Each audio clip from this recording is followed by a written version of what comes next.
Welcome, everyone. We are back for the GG Millions. We got my man Ryan Feldman, the co-founder, the guy, the Hustler Live. He's the producer, does it all over there. Ryan, how are you? Good. What's going on, Jeff? Thanks for having me. Hey, it's great, man. We're going to spend some time together. I'm excited to come to Hustler and play next week. Monday, we'll be talking about that event here shortly. But today, it is the GG Millions. It's the final table. We have got ourselves a massive lineup. As always, Linus Love, he's got the chips. One of the best to ever do it. Has not won a GG Million, but he is here today. Schemion on the short stack, also a name you may have heard of, has over 20 million in live earnings, 4 GG Million titles. We'll be talking about everyone in between today, but as of now, we're going to go and say, I know, Ryan, you're a cash game guy primarily. We're going to be talking and preying on your tournament knowledge today, though. We're going to have some fun. And have you played much tournaments? I mean, you're meant for strict more cash? Yeah, I'd say that I've played less tournaments over the years.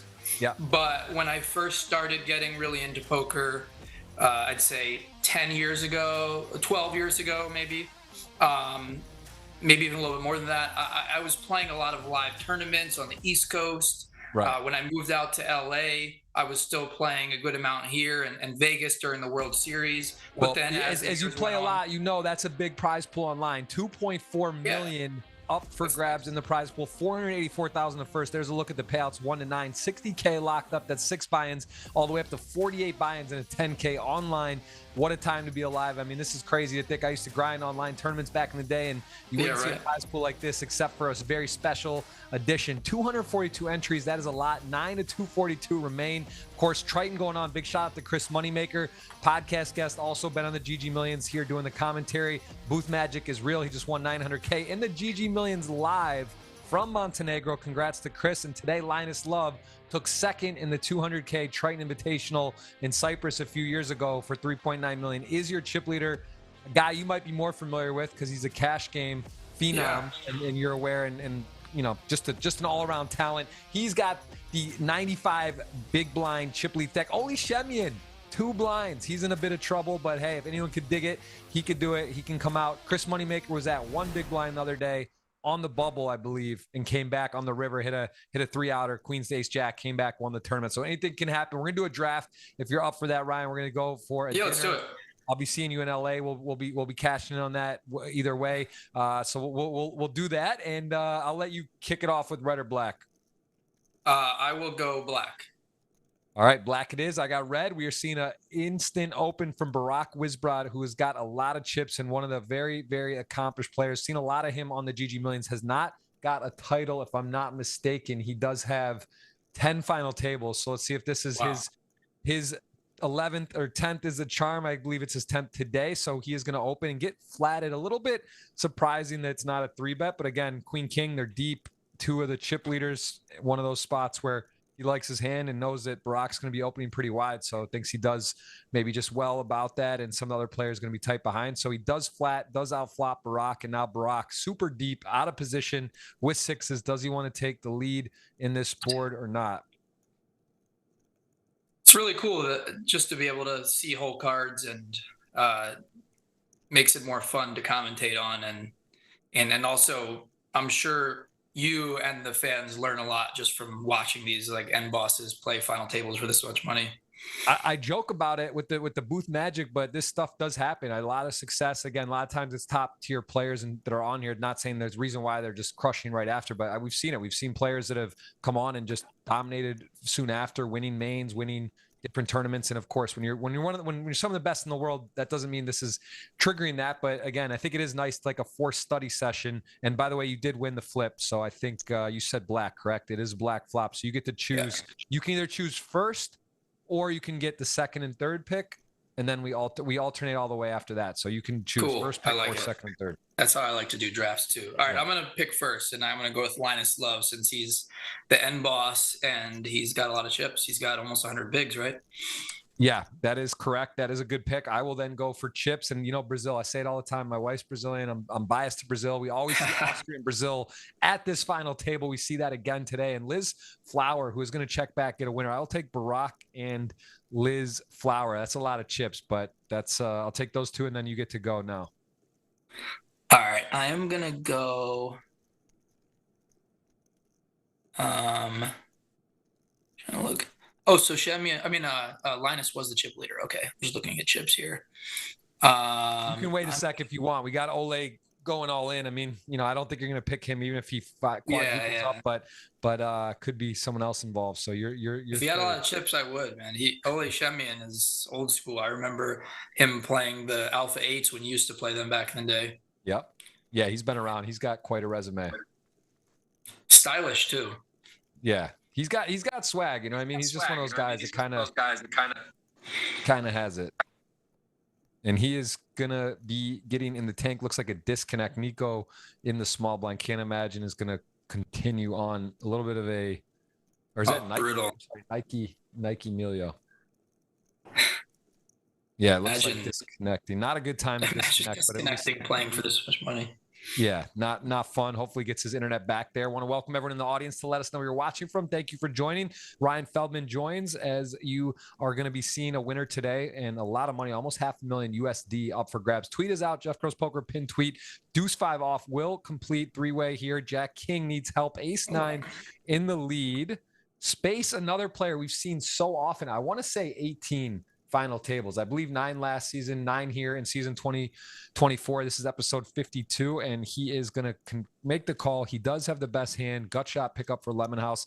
Likely not so incentivized in a dry side pot to be betting. Doesn't, and somehow ace high is good, just illustrating how hard it is to make a pair of no limit hold'em, and I believe that's going to bow out for Ole, and barring there's really no scenario, right? There would be no like bluff from lemon on a dry side pot, so that's going to be. Could you imagine? GG to Ole, as he does make another final table, won't add to his 4 GGMillion titles. He is out, 8 left. And did you pick? Are you still thinking? I'll go Niko Koop since I've heard of that name. That's a smart choice. Very good player. Over 4 million in earnings, and I believe he took second in the WPT a year ago, 23 in the summer. He made a deal, 1.8 million for I think 3rd place officially. So very strong player. Excuse me. So you got Niko. I will then go with, a little bit of I'll go Andre Novak. Just so many results and a very, very strong player. Going to take him, see him a lot here. What country is that? Is that Sweden? Andre Novak is, I think it's Ukraine. That's Ukraine. Oh, that makes more sense. I saw blue and yellow. Yeah, it's close. It's 50-50. It's a similar looking flag. I should know my flags. I know what Brazil looks like. Yes. You got let's see, there's one. Niko's what? Is that Denmark? Niko is that's the Niko Koop is Austria. Oh, Austria. Right. And then I'm Nike Milio is rocking Belarus. I know Israel. I know that one. That's Barak. Barak's got a healthy stack with these rock. He put his image as well. He put the full image there. So that one's hard to miss. Yeah. Okay, so who do we have so far? So I have Linus. You took LisFlower and Barak, and then I took Niko Koop, and then you took Novak. Yep. All right, I will take LemonHouse. Also a former champion here on stream. Nice pick there. I'm gonna go with Space. I mean, man, the guy's 18 final tables. Maybe this is the one, 19. Can you imagine you play this? You got 18 finals and not win. It's kind of crazy. It's just your due. I think we saw a 19 final table. I think it was Yuri, the nerd guy, got his 3rd title recently after 19 final tables. So yeah, it is hard to win. Does show that Space will pick that up. And then I think you have got, who's that? Mihao. I got Mihao, right? Yep. Yeah. There you go. All right. We got it set, audience. It's going to be $50 GG tournament ticket it's like $50 cash ticket if a player of Ryan's win. It'll be $100 GG tournament ticket if one of my players win. And then the tweet is out. Jeff Gross Poker. You can retweet that. Be eligible for that. 2 giveaways.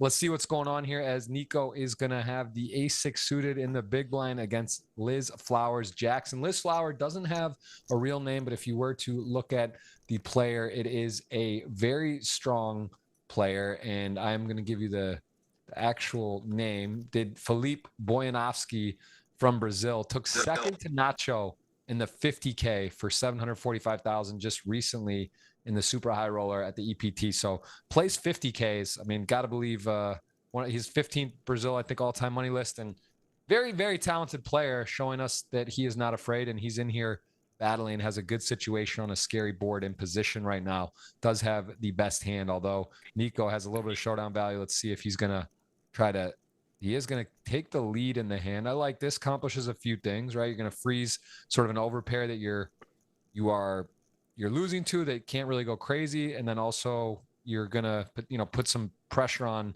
get some folds that have equity, probably ace, queen, ace, king, ace, jack. These type of hands aren't going to want to play. And that is not a good run out for yeah, Niko. this is an unlucky river for Niko. I mean, he kind of has a range advantage on the turn, so he can kind of, I think, lead, like you said, lead there and not really ever get raised. So he's just blocker betting the river, right? I mean, Flower's got to find a raise here, you would think, because, yeah, you got to find a raise here, right? Mandatory. Yeah, obviously, I mean, you're losing to one hand. You're against. You never have queens plus. You have effectively the nuts. Just curious how big he'll go. And if you're Niko and you get raised, it's sort of suspicious. It sucks because you do realize there are some bluffs. And oh wow, look at this. This is awesome. This is awesome. He doesn't think long about snapfold. Just wow. Thinking what a good bluff, ace queen, ace king, ace jack could be in that spot, but most players probably aren't gonna play that way. So like really nice exploitative fold there. And LisFlower, again, I like going for the full value, right? Puts a 6, puts a 5 in some tough spots, and does go for the jugular, and is up to 6 million. And that is your second place stack. Linus has been quiet so far, but is your chip leader, probably one of the more feared players in the game, just so talented and so much respect in the high stakes poker community, as we've mentioned, but not known for his tournament play. And although has some big scores, the 3.9 million, 200K Triton Luxon Invitational. And he also has got the, he's known. You know the name. He's not from your part of the world. He's not over in LA much, but he's known. You've heard of him, correct? Yeah. When people just joke about or talk about, someone comparing someone or someone being like the best, they just mention the name Linus Love. So someone jokes about being like at one of our tables, like being just an elite player or something. They're just like, yeah, like my online name is Linus Love, or like, yeah, I'm playing Linus Love heads up, right? That's just like the end boss guy that you reference. It's like LeBron, basically. Yeah, I agreed. Yeah, he's sort of like the modern day Isildur, Jungle Man, the one that just sort of is the king of the respect within the high stakes community. So that is a name, again, a lot of power. Haven't seen him too much on the show, but does have some results. Looking for his first GGMillion title. He's got to be the favorite with the chips, 8-handed here, and a good seat against LisFlower as a interesting flop. Both players have a little something going on. Not thrilled with the board, but this is one where Linus is in position. It is blind on blind, and it is a average looking flop. Probably not too many aces there. Hard to flop a flush. 118-1, blocks 2 pairs, has a strong queen, does go for a bet here. And LisFlower definitely has options. Can't imagine ever folding, right? Pretty good flush draw. Got shot to a straight. Jack or 10 could even be good. Does call. Yeah. It's interesting. Like, these two are the chip leaders here, right? So like, in one respect, you don't want to go nuts against the other guy that has a lot of chips, right? But in the other respect, like, if you do, the other player is probably, there's a chance that player might not fight too hard in like marginal spots because like they don't want to give up their leverage, right? I assume at this level though, there's like so much leveling, right? When you're chip leader versus chip leader. I don't think this another run out where we see the runner deuce. So now Jack 10 going to go for a bluff here, and this is pretty close. This is actually a good stab from LisFlower, and it's sort of a weird one, just sort of repping the ace. And man, if you're Linus, this is very close. I will say at this level, these players, you see great bluffs, you see great calls often. It's just sort of a game of inches. Who is going to make a better play? And so far, it is a great bet, I would say, with this hand selection. And Linus, man, is he going to sniff it out or not? Yeah, I mean, when you're this deep, and oh my God, I can't believe it. I'm surprised he folded. When you're this deep and you check back turn, I'm surprised he folds there. Wow. I mean, obviously, the only bluffs are like the king of hearts, jack of hearts, X hands, but I'm still pretty surprised. But on that's the thing. The bluff with those are those cards. But on that run out, right? You don't have exactly like you said that hung on, that's in there and then missed and then decides to bet, but gets a lot of respect there. Gets the fold. And Liz, now your chip leader, as Linus does bow out there in a nicely played hand. Again, please let us know where you're watching from. Hit the thumbs up if you're enjoying the show. That will be part of the giveaway at the end of the stream for that $50 or $100 ticket. And then we are in a tweet that is live. I will put that up here in a second. I think it's already actually up on the pin tweet. Did you see it, Ryan? It is up. It is up there. You're eligible, man. $50, you know. It goes that's cash. That's cash money. That is cash. Look at that. We got Ryan's mug on there, looking happy, looking chip. That might be a younger. How old are you, Ryan? I am 39. Oh, the picture that you tweeted? That was a younger. How old are you? Yeah, that was when I was fat and out of shape. And I think I was like, that was at the World Series in maybe 2015 or 16. So it was like 9 years ago. So yeah, I was probably 30 then.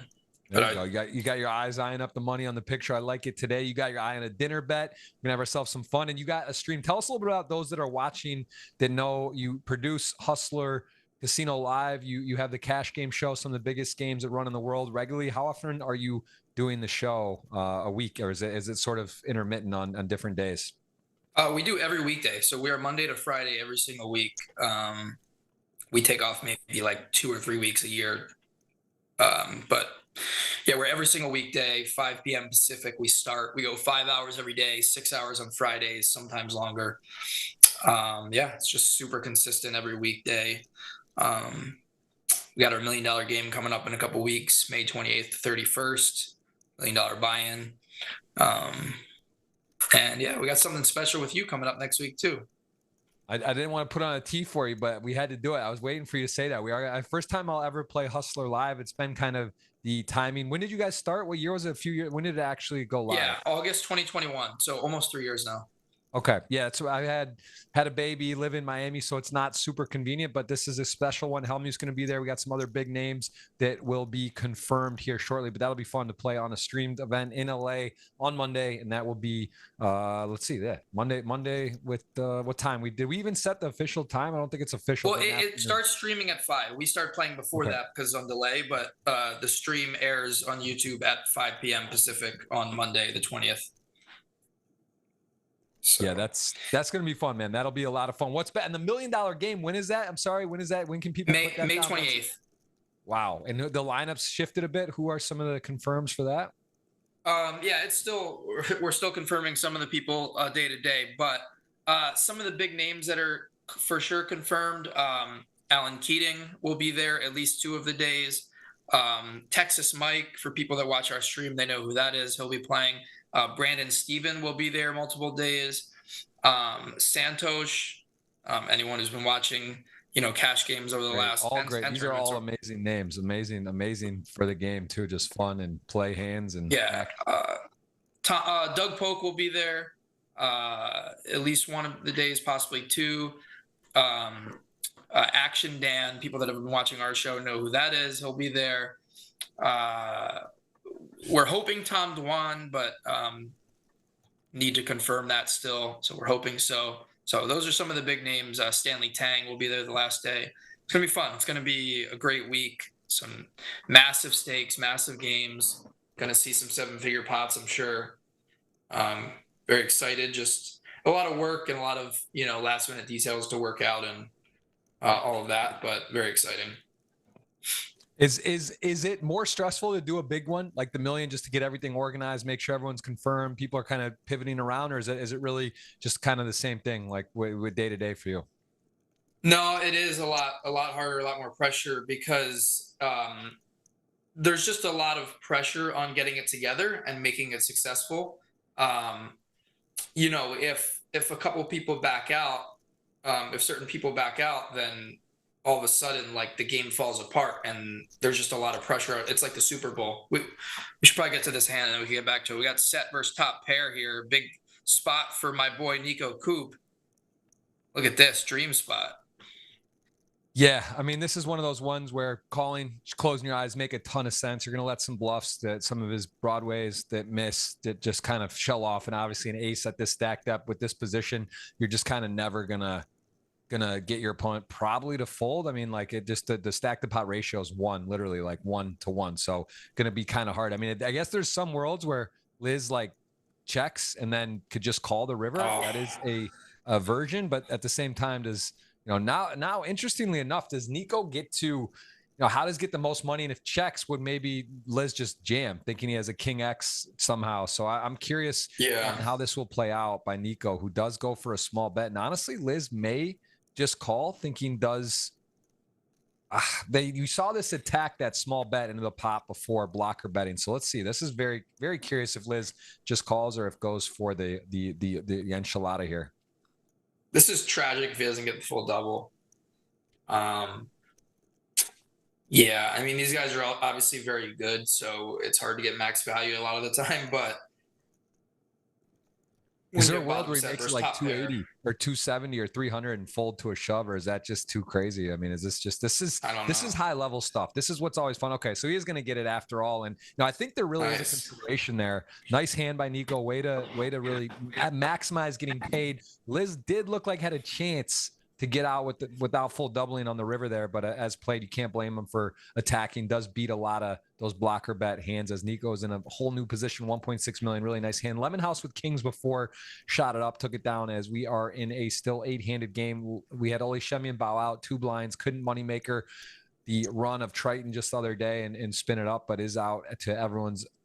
Man, is that LemonHouse again? That's just aces back-to-back orbit within the same orbit, getting aces again here, and doesn't look like much play behind, although Linus is deep covering, maybe continuing. Something I've noticed is players in the big blind, when they're closing the action, still are playing a lot tighter, but again, as chip leader with the ICM implications, got to believe he's going to be peeling here as they are fairly deep, and this is going to be a spot where the aces aren't going to get much action. Could be worse though, right? Could get out flop, could be put in a tough spot. And as plays 8-9 on the king jack 6, don't see much possibility for Linus to get creative. But again, one of those players that always wants to win the pot and is just always thinking of back doors and situations and creativity, although they're not a path for that hand. So folds as Barak 9-10 suited, certainly going to be opening here.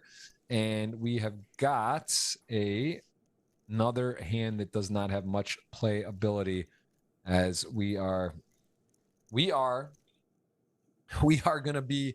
to see a winner today. That is how it works. I see some new people in the chat. Welcome in. And again, this is from Sunday, 10K final table, played down every week here, almost every week of the year, as we are going to be playing the biggest names, biggest prizes, and get to a winner on the Tuesdays as Ryan Feldman joins us from LA. He's got his show today. Hustler, you guys can check that out, Hustler Live, and appreciate him coming on, taking the time today. As look at the Queen 6 suited Linus, it just feels like he's on the big screen, and he just wants to. He's not just going to sit here and play ABC. He's going to give us a little bit of a show. He is going to kick it up, going to show us that he loves to battle. And if you're Barak, I mean, man, this is one of those ones you're like, all right, ICM going to open. I don't want to play a big pot. This is like one of those pure, beautiful hands that you could really talk yourself into this deep to be peeling, but at the same time, you're so healthy. You're in like third by a clear mile. Do you want to get cute? And the answer is no. Also dependent on the player. He was in position, but really decided to not tango there, which I think the sizing was a little too much, and a nice pickup for Linus with a, pure bluff, no pure semi-bluff hand. Just absolutely showing us a masterclass of aggression with a modest hand, as he is now your chip leader again. And 5s on the button versus a cutoff open. Would expect a flat. He does do that. Andrew Novak, Queen 7 off, not going to play. No set, no bet. Jack 10, pairs the 10, Ace 10, 6, rainbow. He is in the lead, but out of position. A little bit tough to play. Has to realize Linus is going to be playing a lot of hands, and 5 certainly qualify as a contender there, as he will have a choice to check or bet. And he is deciding on the merits to both. Small bet could work. Also, a check makes sense. But, when you get checked to, it does likely there's some showdown value that's like, more so. I think you'd almost prefer a bet, which would be some broadways more likely, sort of gut shots, trying to take down the pot or keep control as he is going to bet and likely just go check call here. No 5, no improvement. And it is Linus now, who we see this a lot with pairs, right? With sort of a small bet, and then you buy yourself a free river card. But again, some of the more creative and aggressive players also just kind of go crazy too. I would have expected check, but with Linus, I'm not really like guessing too much. Yeah, is he just going to turn this into a bluff because of range advantage, or is he just going to take his showdown? Yeah, he's just taking the showdown, hoping that Flower has king queen or king jack or something. Yeah. Yeah, and again, lines are not always the most standard here. You got players that are aggressive, but are likely just going to be as played. Again, a check, and Liz happy to take that down and sort of jockey for that chip lead position. And again, ICM always important, different than cash games. ICM got to be aware of the other stacks, and really Novak is our shortest. Some other sort of 1.2, 1.5, 1.7 stack pots. And how would you say is the game for the $1 million? How much different is that than the other streams? Is there a different energy? Like, do you even sense some of these players that you've seen that are big names that kind of get nervous? I mean, is the energy different on these games? Yeah, I think a lot of the guys are taking it more serious. Obviously, there's more money on the line. The stakes are high. There's a lot of people watching as well. And so I think that people just come out and give it their best shot, right? And like, for example, you know, in like 100, 200, 400 game, you know, when Keating plays on our show, you know, he might have like a 70, 80% VPIP. Well, oh, look at this. Oh, I was just thinking, wow, if LisFlower puts the 4-bet in here. Wow, I just want to say this is actually crazy because Linus, who just showed us the queen 6 3-bet, then gets to get another one, and he gets aces against the suited ace where you're like, all right, worst case, I'm 30-something%. You know, it's unlikely to get re-raised. And if he sets the trap here, Liz could get in some really big trouble. Obviously, if he shoots it up, they're very deep. He could go either way. Let's see what he goes with here. He also just might figure this player is less likely to play super aggressive against him, and he could just have kings or queens, and he does decide to take that route. That is always a big consideration, whether to trap or re-raise, and that's really dependent on the player, because you just, you know, maybe he feels he could just get the money going here, and it's like more likely that this player has a value hand. Yeah, I think with Linus's image and knowing the leveling war of the two chip leaders, and knowing that like LisFlower just has to fold here like 90-something% of the time, right? Like you just can't continue versus a 5-bet unless you just have it against the chip leader. So I think I like the 5-bet without knowing the cards, just because of the leveling aspect, and you never know if LisFlower just decides to blow up there. It's funny, I was gonna say right before that hand, I was gonna say, you know, I think it's really important that LisFlower kind of won a couple small battles against Linus early on in the final table to set the tone, right? Like he got the bluff through with the Jack 10. He won the small pot there with Jack 10 versus 5s. So you're out of position against the best player, probably the chip leader, right? It's a tough seat. But to win those 2 hands early, it's like, okay, you set the tone. But then that hand happens, and he probably feels like, oh, shit, like I just lost a huge pot, like trying to 4-bet light. But little does he know that Linus actually had aces there. Yeah. How long of a delay is this, by the way? I think 40 minutes, 40-minute delay generally, and then there's breaks. So sometimes it cuts down like by 5 throughout. So because there's no break that we take. So he'll find out eventually that Linus had aces there. Yeah, he'll see it while hopefully still here. I mean, he is in good position in second right now, although again, things change quickly and coolers happen. That was a nice pickup, Linus separating himself. And again, just excellent timing, getting a light 3-bet through and then having the goods and getting to confidently 5-bet. As yeah, I would have been, I'm a little surprised he didn't flat, but again, you just, sometimes it just, you feel your opponent's so strong that you can sort of level and get the wars in there. So it's not always the right answer to flat, but he was in position. I'm a little surprised he didn't there. All right, blinds are up. You can see upper left gives you the information there. In 20 hands, it goes up every 20 hands. There's a prize pool, next payout, and the absolute finish today. This is just how it goes. We're we are going to play to a winner. That's how we are every Tuesday. Big guest, big buy-in, big tournament prize pool, and of course the big names in the game. Oli Schemion is out in ninth. There's one of the household names, won't be with us for the rest of the show. Linus leading, and again, Niko Koop had that 1.8 million score. Koop, I guess you would say, also rocking the Austria flag. I would say, Ryan, the strongest, the strongest country for tournaments. I don't know about cash games. Do you feel there's a tournament like cash game players? Is there any sort of stereotypes you'd say nowadays? I mean, I guess it's very American based in LA, but is there like a country you're kind of like, man, they seem to be playing great, or some of the better players? Does that weight at all for you? Do you feel there's any of that? I mean, I just think, at least in LA or in the US, I think there's like a stigma of like any European player, that they're just too good or they're the best. So for me, it was always like, if I find out someone's German, I'm just like, all right, I'm staying away from that guy. I think anywhere in that middle Europe, or like Germany or even Spain, I guess, or any of the like Austria, any of those countries, I feel like there's just like a stigma.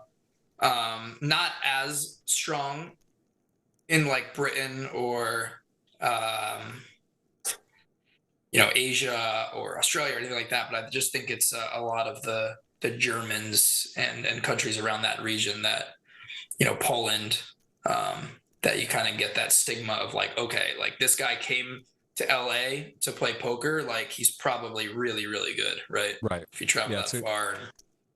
Agreed. And I think Linus is going to take a shot here. Just the Queen of Hearts, sort of less likely to flop flush combos there, like Queen King, Queen Jack, those type of hands. He does slow down, and rightfully so. Barak does smoke a set on the turn. What a card. Not a heart, but now ace eight off sort of goes into deciding that, hey, I beat some hands that have a ace queen, maybe ace jack with unsuited. I don't know how much hands ace jack unsuited are going to be peeling that 3-bet, but as played, Barak turns himself into a really good situation. And let's see if Linus is interested in this, or is going to just bow out as he goes about a little less than 20%, 25% pot bet, as Linus now has to decide, does he want to cut his losses here or chase? He could be drawing dead, which he actually is equity wise. So let's see what he comes up with here. This would be a nice fold if you could find it, especially for this size. And he does make a call.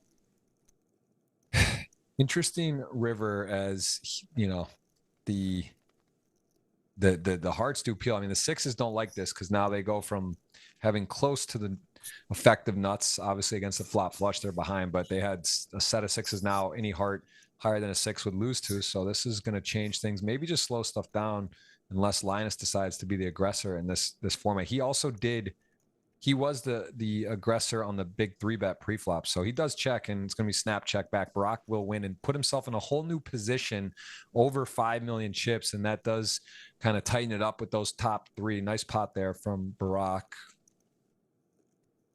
I think just over the last, 14 years or so, that just the fact that Europeans and other countries have been able to play so much online poker every single day. There's tournaments, there's cash games, right?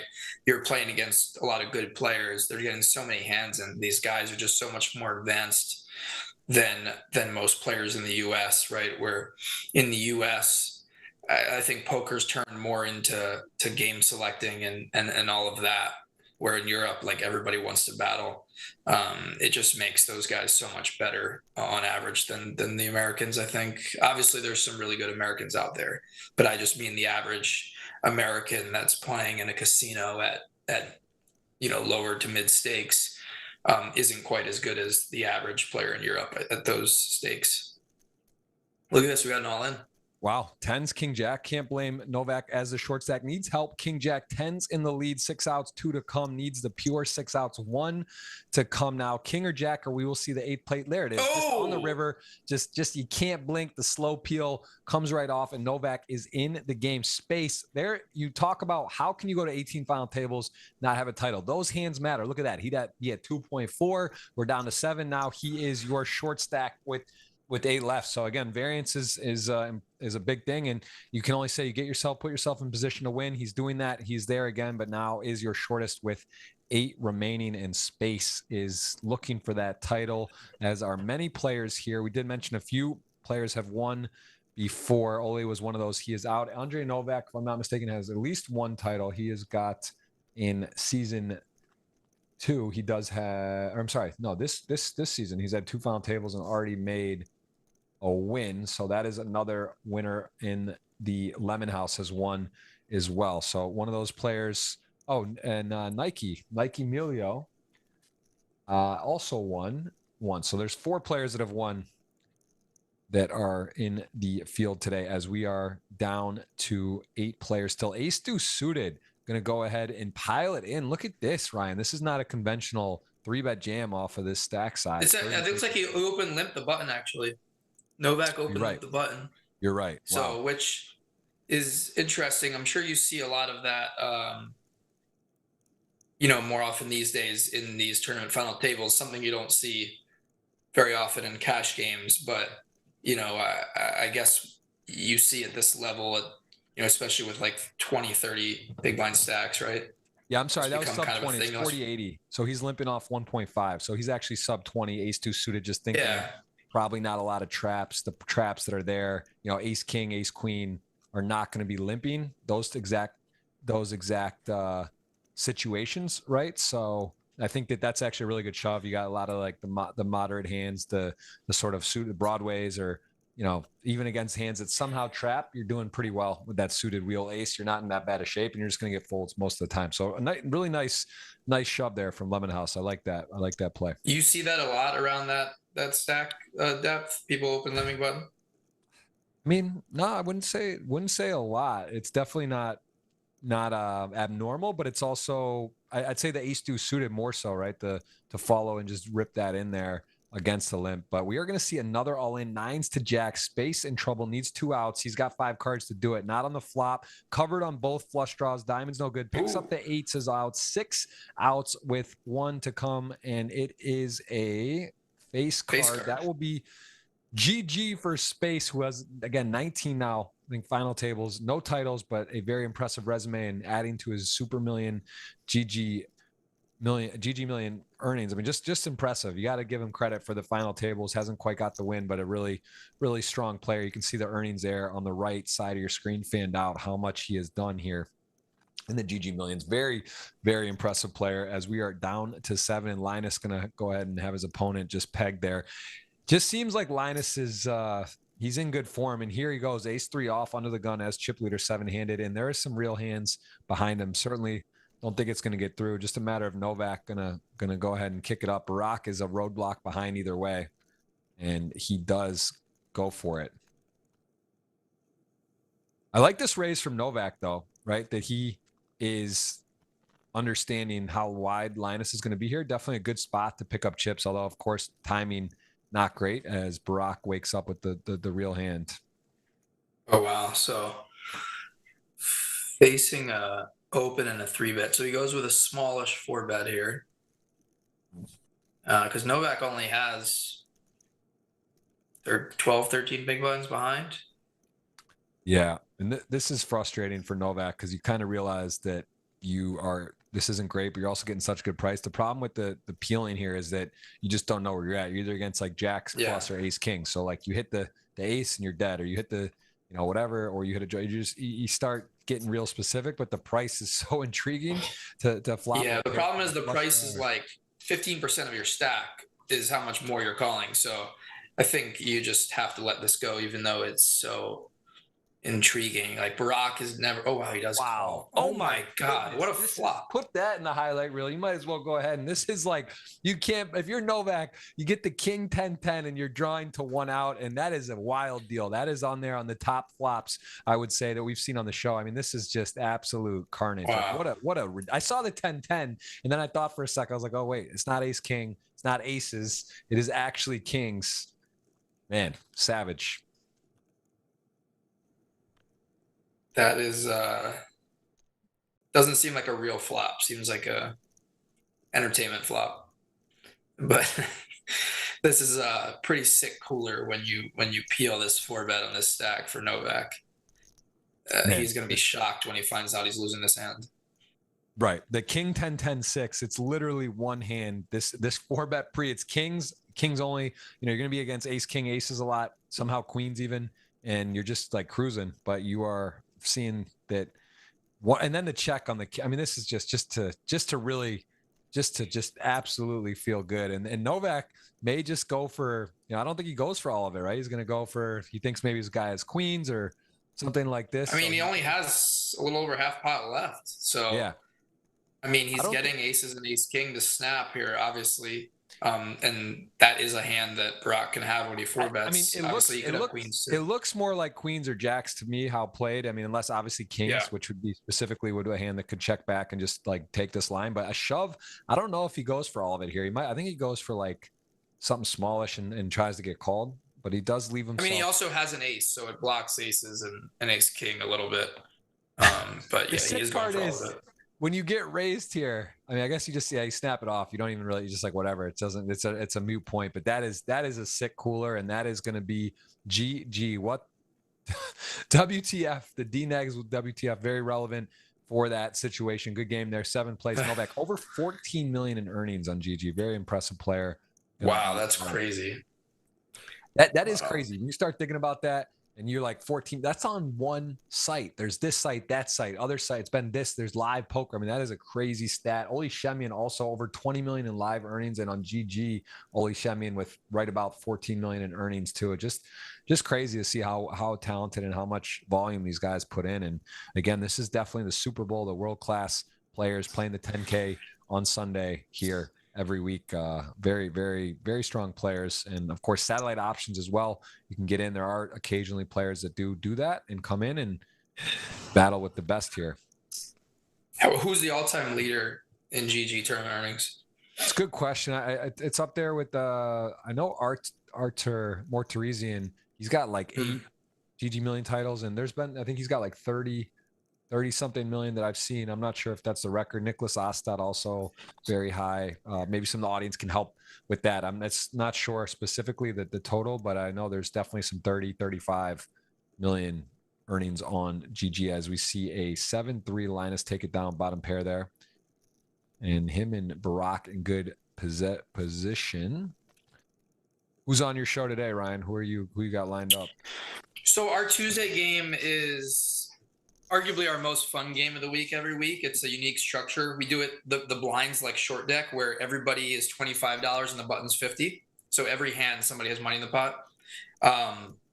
We have Ludacris, who's an every Tuesday guy, one of the most popular players in the show. We have Linglin, a Chinese girl who comes a few times a year and very popular, fun, loose action, great personality. This girl, Brittany, who's also from China, who's visiting, who's played a handful of times before on the show. Very, very pretty girl. Action, plays a lot of hands. And then we have, we have Brittany, Linglin. Let's see who else. We have a lot of like Tuesday regulars. This guy, Big John, he plays every Tuesday. Another Sashimi, Japanese girl. People who watch the show know who she is. She's been very popular over the last 2 years. So we actually have 3 females on the show, which I think is great for poker. We've had a lot of shows recently like that. We had 3 on Friday as well. Arden Cho played. So I think it's really cool that, in LA poker, there's so many young ladies that are into these bigger cash games. Yeah, it's pretty cool. So yeah, it should be a pretty fun, entertaining show today. That is cool. As ace 10 suited, going to go shoot up Barak. And again, Barak with a very strong hand, 6-handed, but ICM wise, just an absolute disaster to get in a spot where he would be flipping or somehow coolered here. So this is just going to go call, and a interesting board. King, queen, 8, 2 clubs, no player with the club. Gut shot is blocked by Barak with 2 jacks. But if you got jacks, you don't love this board either. I think this is one of those ones where also Linus realizes like jacks, specifically ace queen, would be tough here. Ace king, maybe he thinks he might get played back at even. So I'd be curious if Linus does kind of unload the clip here, as jacks are in a tough spot. But again, the price, do you peel one? And also look at this. I mean, just illustrating how to do it, as Linus gets a good situation for himself and separates. And if you're Barak, you can't really blame him, right? He can't really just go crazy with jacks there pre-flop, and then that flop is not a great flop for him. If it's going to be king high, king rag rag, or queen rag rag, different. But on the king queen, he's just thinking that, hey, there's not a lot of great scenarios.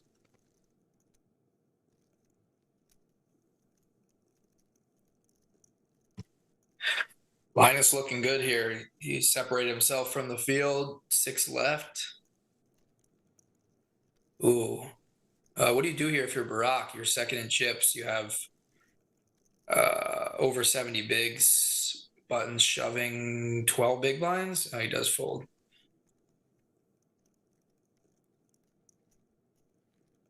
It's not like a snap fold there, right? No. It's yeah, probably fold, but think about it. That was I think, we're getting to see Linus sort of get really good tempo timing today so far, off to a great start, getting that light queen 6 suited through, then the ace 10 suited gets jacks fold, then coolers the suited wheel ace to go into a big 3-bet, and then had the aces. So just kind of all working right now as ace 9 versus 8s here against LemonHouse, who LemonHouse has shown us some pretty aggressive maneuvers. So let's see here in position with the best hand how this is going to go down. Linus using some of that chess clock, Ryan, if you're not familiar or joining today, that is every player with 15 minutes to act. So you see this come into play sometimes where players do run out of clock towards the end, and that can come into play. When it hits 0, you get 5 seconds to act per street. So definitely this. So it's 15 minutes for the final table. Yep. The whole final table. Yep. Gotcha. Well, Linus already used almost 7 minutes of it.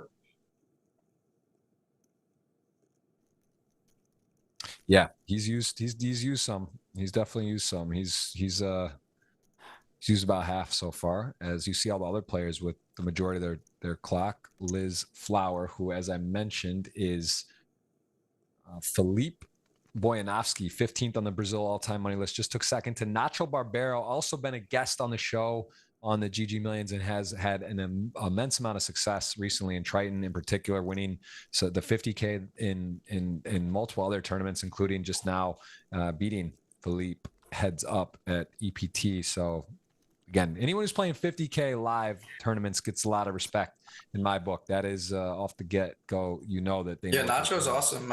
I see him here and there. Really nice guy. I went to Triton last August in London. My first time at a Triton event, my first time in Europe, actually. And it was a really cool experience. Nacho was out there. I saw him every morning at breakfast. Saw him playing the events. I see him in Vegas a lot. He's a guy that plays big tournaments and also plays, big private cash games too. Yeah. Is there another, I remember hearing, is there another guy that's like big online named Nacho? I remember hearing there's some tournament, like some online guy named something similar to his name. I think. It's kind of a specific, shit doesn't jump out of me, but it does sound like I'm trying to think who that would be, but I'm not sure. But this is Ben Nacho's world for sure. Barbero the last year or so, he's really had a huge heater to what took down that WSOP event in, I think, the 10K Turbo maybe 2-3 summers ago, and he's really been on point since then. And Linus, we saw attack with ace-8 off. He's really going after the second stack Barak. Will he do this again? Is it just he kind of feels relentless, and he's had a lot of success. Let's see. This is one of those where we're noticing that this has been a choice with these sort of raggy aces, instead of flatting and being out of position, guessing, taking the initiative. And this is one, again, Barak, who he's got to be getting a little annoyed. He has jacks, and here, this is actually a crazy scenario. It's not even that he bricks and then takes the lead and where ace queen bricks, but now ace queen misses, ace six does a hit, and this is going to be frustrating, likely for Barak, who I can't really see getting aggressive here. So it's just a matter, maybe tries to get the showdown, and then, you know, barring a queen or running king jack is going to get some bad news. But let's see how this plays out. So frustrating. Linus, right? the hand. You can't. Linus, the hand before. You know. Sorry. Go. Yeah. So you can't fold pre. You call. You get out flopped. You're in position, and now there's a huge pop brewing, and you're basically, you know, you're kind of like, it's like you don't really need to bluff in your mind because you beat bluffs, but now you're sort of just guessing, and Linus is like, it's just in control here.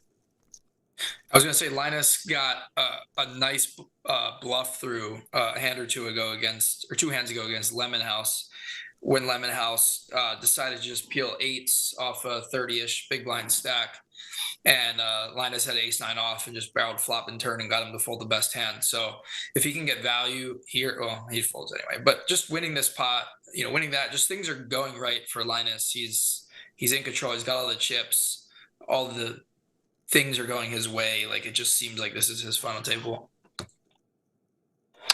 Yeah, so far, I mean, 10 million with 6 left. You start totaling the other chips in play. 10 million between Barak and Liz, and then there's another 3.5, 4.5. So 5. He's got a third of the chips in play. 6 left. Definitely his to sort of dictate. And here he goes on small blind, big blind. He is going to come and put some pressure on GGMillion with the shortest stack, along with Niko. Is going to peel. Has the best hands, and now Linus can discount a lot of aces, probably raising there with many aces. That stack size is going to shove, so he can kind of take away the ace. But this is one where I think Nike with the 10 is going to have a hard time folding, at least on this board as of now. I mean, a Broadway card, if it goes bet and call, he might be able to talk himself into folding. As of now, though, I think he's got to be feeling okay about his situation. How much is the bounty for 7 deuce in this? Not available, but that, listen, there's new iterations of poker, mystery bounties and PLO and 5 cards. So that would be an interesting iteration to add to online tournaments. I like that. I like that. The stand-up. What time is this? Yeah, that's what I was gonna say. Stand-up game. Yeah. Stand-up game. Is that popular on the Hustler Live, or because the stand-up game now I'm seeing a lot of people play with just a chip where you don't actually have to stand, but the principles in play. Do you guys do any of that? Yeah, we do it with the chip, and we've been doing it for a while now, I guess, when it started getting popular. So definitely over a year, maybe a year and a half.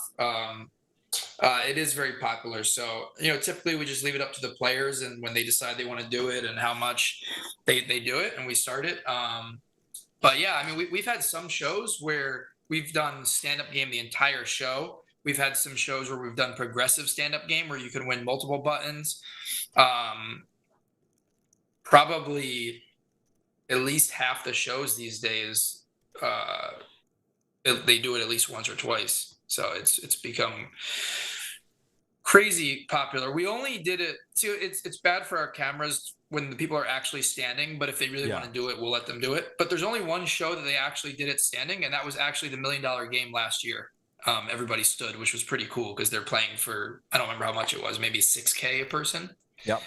So that was pretty unique. Yeah, that's, I mean, it definitely is exciting. I think the principle, look at this, man, the 7 deuce picks up equity, fires it, and Nike, even with that card, just decides not enough. And man, I just, again, Linus, he is a guy. I've seen him. I've done commentary during Triton on him, and just, you can just feel the respect at the table. People just sort of do fear the guy in general. And I think you do notice some forced extra little close spots where people just sort of feel like that he knows what you have. And he just is relentless. He really is. He's tough, pulls the trigger in the right spots, also seems to know when to give up, and just ticks a lot of boxes, and sort of the modern day superhero of online poker. As King 10 suited says, hey, that's enough hand, I'm going to shove here. And Linus, who has had everything sort of working for him, just a small hiccup, just to open, min raise, fold. So no real loss there as we continue on here. Queens. Yeah, somebody in chat mentioned there's a guy named Nacho Moron, I think, from Spain. That's what somebody said. I saw that name somewhere. By the way, I looked up, I just was Googling Nacho Barbero, and I saw there's a quote from him that says, ICM is for poor people. I love that. That's amazing. You know, Mike Mattisau was the guest here a few weeks ago, maybe a month ago, on a special edition one, right? It was like 1.4 million to first, big prize pool. There's some guarantees. And he literally said to me with a straight face that, like, I think it was within a year, he didn't know what ICM was, which is like so shocking that I can't even believe it, because just from watching and being a student of the game and being friends with Helmy, like, to say he wasn't familiar with it, I thought he was trolling, but he was like dead serious about that, or just that he disregarded it. And I was like, wow, you know, but you know, his point being he just goes for it. So maybe he's alert or he's heard of it, but that was sort of what he was saying, that he doesn't abide. I mean, so I know Mike pretty well, and I think that, like, Mike and Phil, but especially Mike. So Mike's in tune with the concepts these days, but he's not studying any of that stuff. No one's teaching him that stuff, but he understands it enough to, like, intuitively know certain things without actually understanding generally what ICM is. You know what I mean? Like, he understands, you know, if he's playing that, hey, you're supposed to check back here, or hey, by betting this size, I'm accomplishing this, without really understanding the, like, true math of what he's doing. You know, he is old school, but he has adapted a decent amount, I would say, over the last few years, at least in cash games. In tournaments, he's probably still mostly a field player. And this size, this hand, don't think there's ever a version of folding. Probably just going to go call. Maybe even thinking about raising, although it is a big blind range, 2 pairs, straights possible. I think you're just going to go ahead and call. I don't see a world to fold, and raising seems thin, but possible. But I would think it's just going to be a call. Although, again, when you start, okay, see, this is this high level stuff. I mean, I would just call there. I think that I would just decide that I'm happy with that pot and open yourself up to problems. But hey, like, again, the best in the world, they find extra value. They just sort of figure it out, what the sizings mean, positions. They also have a lot of history. This is something, again, with big tournament fields versus sort of this 100 to 200 person field size, 250. You have a lot of play with people, right? You sort of get to know them. Not to say you have specific reads, but you know, it does matter, right? Sizings and positions and just sort of narrowing down ranges, and you start to make better decisions. So a nice raise there. Doesn't get called, but does go ahead and go for the value and gets a fold there. I think, especially with the time bank situation at this, I think it's important to, like, just have a plan with whatever you're doing, right? So that you don't do something and then you're like, oh no, what do I do now? Right. So you saw there, he tanks, he figures it out, he raises. I would assume that if he 3-bets, I think it was Barak, if he 3-bets there, that he's probably folding, right? So his plan is probably raise fold, right? And that other one, I think it was Niko earlier, where he had ace-6, and he bets and he gets raised and he just snap folds. Both of those were snap folds. Again, I assume that, like, he thought it out and said, okay, I'm going to blocker bet the river, and if he raises, I'm just going to fold, right? So at least they have a plan. They know what to do. They execute it. These guys are so smart that they have a good grasp of what's going on. They just kind of have to execute their plan and stick to it. That's great. It's a great point. And, you know, we're seeing, again, this has been fun. I gotta say, watching a player like Linus, who, it's fun when they live up sort of the hype. They just find these hands and these spots where they're aggressive and they just deliver. And it's also more impressive even with, no, I'll tell you another player, Adamo, right? A lot of titles on here and a lot of earnings. One of the players in tournaments that's sort of feared and plays sort of an aggressive overbetting, full pressure style. It's just like one of those things where it's like, it starts getting funny when you sort of know that they're that aggressive, but then they still go for it. It's like, you almost don't believe they can pull off some moves because people don't give them credit. But then it's a function of then they get paid. Like you saw the aces, right? You do these things and then you do get people to sort of, you know, you get value out of your big hands too. So it's definitely a more fun style to play if you're able to do it. That's aggressive than snug, I would say. Yeah, I mean, more fun, play more hands. Yeah, I agree. At least in cash games, like I believe that the way to maximize and win the most is to have a great image.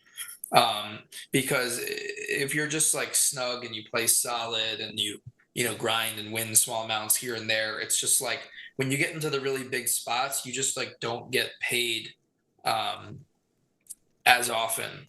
Where you see here Flower opening and getting jammed on. I assume he's going to make this fold. Yeah, he does. So I just think like the best players in deep stack cash games have the sickest images. Um, and I don't know how much that's the same in tournaments, but probably not. But I just think it's really important when you're playing with the same people all the time to build up an image and know when to use it and all of that. Yeah. There's something Daniel says a lot, and I think something the best in the world really do, that just one of the attributes in poker I think is the most valuable is knowing how you're perceived at the table. Yeah. That's just like that is so key, because it's almost like a hidden, like a super or like a secret power, right? That you kind of know, like, oh, okay, people are thinking about you. If you actually know what they do, they think you don't know or you're not sure, but if you really are like in tune to what they believe about you, that is so powerful to know like what they think you're capable or not, or how you play. Yep. And then you can deviate and exploit that. That I think is something that is something that the reason you see Helmuth have so much success, and say whether he doesn't know GTO or modern day, like he is so alert to players playing with him if they want to go at him and like make moves at him, or if they're just going to really respect and play ABC. And if you feel that and you know that, you're able to make big laydowns. You're able to make big calls because you just like, you know what I mean? That is a very valuable thing. And I think that's something that like we see with females and sort of well-known pros, that they get that extra sort of polarization of players that go extra hard or extra soft against them. And I think that is really, that is a very important thing to have, especially when you're trying to beat 1,000, 2,000 person fields. That's a valuable skill set. Yeah, and I think what's interesting is that you could have one player you're playing with at the table who thinks something completely opposite of the other player, right? And so you might have to play differently against one person than the other. So, whether it's live or online, say you're playing a cash game and one person comments about how nitty you are or like how you always have it, right? Now when you get into a spot against that person, you can make a big bluff and it's probably profitable. But in another regard, like if you're, if you show a couple bluffs against somebody, or you have a losing image now, and you have a couple bluffs that didn't get through, well, now you need to pass on some bluffs and have it more often, because everybody's going to be more likely to call you now once they see you table a couple bluffs. So I agree, it's very important to be aware of the hands that get shown down, and if you have a winning or losing image, and what people at the table think about you and what they're saying, and all of that.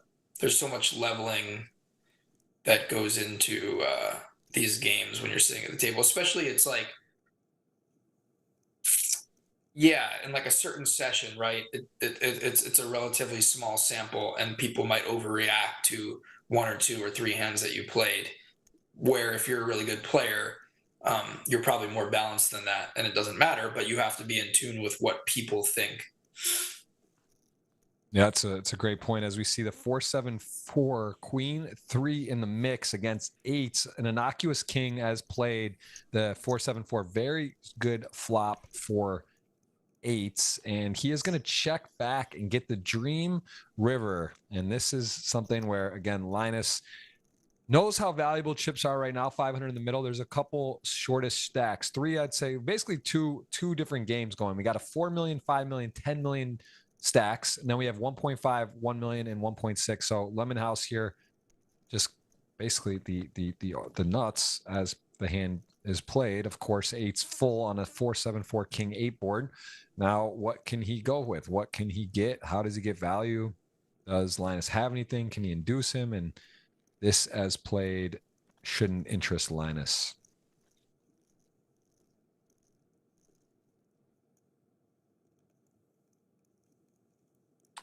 All right, well, LemonHouse looking for another title, as mentioned. Linus for his first, LisFlower for his first, Niko Koop is the one I keep forgetting. I know he's got the over 4 million live, and he also no GG Million. Actually, one of the least experienced from the GG Million standpoint of only 45K total earnings here. So really not someone we've seen. Didn't play in season 1 or 2, and now here has played only 9 times. This going for his first win. We saw Space bow out. No titles, 18 final tables. ElkY does have 1 title. LemonHouse 1 title. Barak, very experienced with 10 final tables, if I'm not mistaken. He has 6. And so he's got 10 final tables, no titles for Barak as well, trying to get his first 5-6. Going to go ahead and flop bottom 2 against the gut shot. We saw Linus get similar spot, right? 7x on the gut shot, double barrel, and get Nike to fold. Here he goes again, big sizing. This time not going to shed 2 pair, I imagine. Nike may just want to rip this in. So much going on. Important pot. Going to get folds. You're going to almost be always ahead if you get called. And honestly, getting to get a fold with this bet size into the pot would be a good result. So I'd be curious if he just flats. I mean, there is the 7x, 8x where you get to sort of realize potentially airball double, but even then there's the gut shot. You could get counterfeited to spots. So nice pickup. Snap fold. Linus and Nike back in the game. Not going to get bluffed out that time. Does pick it up at 2.1 million. Niko, our short stack with 1 million. So I have 4 guys left, right? Is that right? Yeah, you have Linus, I have Liz and Barak. Yeah, I think I have the other ones. I think, if I'm not mistaken, Yeah. I have Niko, Mihao was the last one I think I've gone now. Let's go. Yeah, fair fight. I got 10 million. You got a bit more. Got a bit more. Is that right? Is that how it went down? I think you do have 4 and I have 2. I don't have LemonHouse or Niko, right? You definitely have Niko. Yeah, I think so. Yeah, I think we're right. Either way, Ryan, we're gonna have a nice dinner. If it's an unknown win, we can look into it. But the audience gonna get $50 or $100 cash. Hit that thumbs up, and you will be entered at the giveaway keyword at the end. And of course, man, my man Jimmy Bluffit in the building. Where you been, Jimmy? Happy New Year. Good to see you. I feel like I haven't seen you on here in a while. Long time supporter when I used to stream on Twitch. I gotta say, I miss streaming. I'm seeing a lot of this. There's a lot going on. There's big online events, huge guarantees on GG, other series running as well. And this is a time where it's fun to stream. Did you ever do any streaming at all, Ryan? Playing online? You never really got into that side of it, did you? No, not really. No. What gave you the idea to go into to run these games and do these sort of live production things? Because it is a big undertaking. There's a lot of logistics and I'm sure a lot of hoops to get through. What was like the moment where you decided to go for that? Okay, so I'll be as brief as I can. But so I was working at ESPN. And I moved out to LA to work in the LA office of ESPN in 2014. And I'd always played poker, and I started playing even more when I lived in LA because there's so much poker here. When I was playing at the bike, I became aware of Live at the Bike and played on there a couple of times, commentated for them a couple of times. And then I left ESPN. Let me just pause. Sorry to interrupt you. That was a great bluff with King Queen off. And honestly, Barak could have put the hero cape on there. He had more of a range advantage, I think, to have on that board. And he did have a pair with a gut shot, but still King Queen, LisFlower fires the big barrel with the 2 overs. King High takes it down. Really nice execution there. And you could tell Barak, I think, was suspicious and might even be calling in most situations, but not final table ICM with a healthy stack and is not going to have to wait long to recover some chips here with 2 kings. But sorry to interrupt you. So, okay, you go to ESPN. You're there. You're aware of a lot. Yeah, so I'm in LA now. I started playing at the bike, playing poker on the side. I eventually leave ESPN in 2016 for a bunch of different reasons. Got too corporate. I didn't enjoy it as much, all of that. So I left, and right after that, the producer at the time of Live the Bike announced that she was leaving. I was trying to figure out what I wanted to do next because I was just playing poker for a few months, trying to figure out what I wanted to do. And I'm like, oh my God, this would be perfect. It's TV production, it's poker, like it's organizing games. I know a lot of players in LA. Like I can make this show so much better. I just had like this vision of what I wanted to do. So I pitched it to them. I ended up taking over, and I just realized that was meant for me. And I built it up over the next few years. Live at the Bike went from like not a big deal to a big deal, and we were crushing it.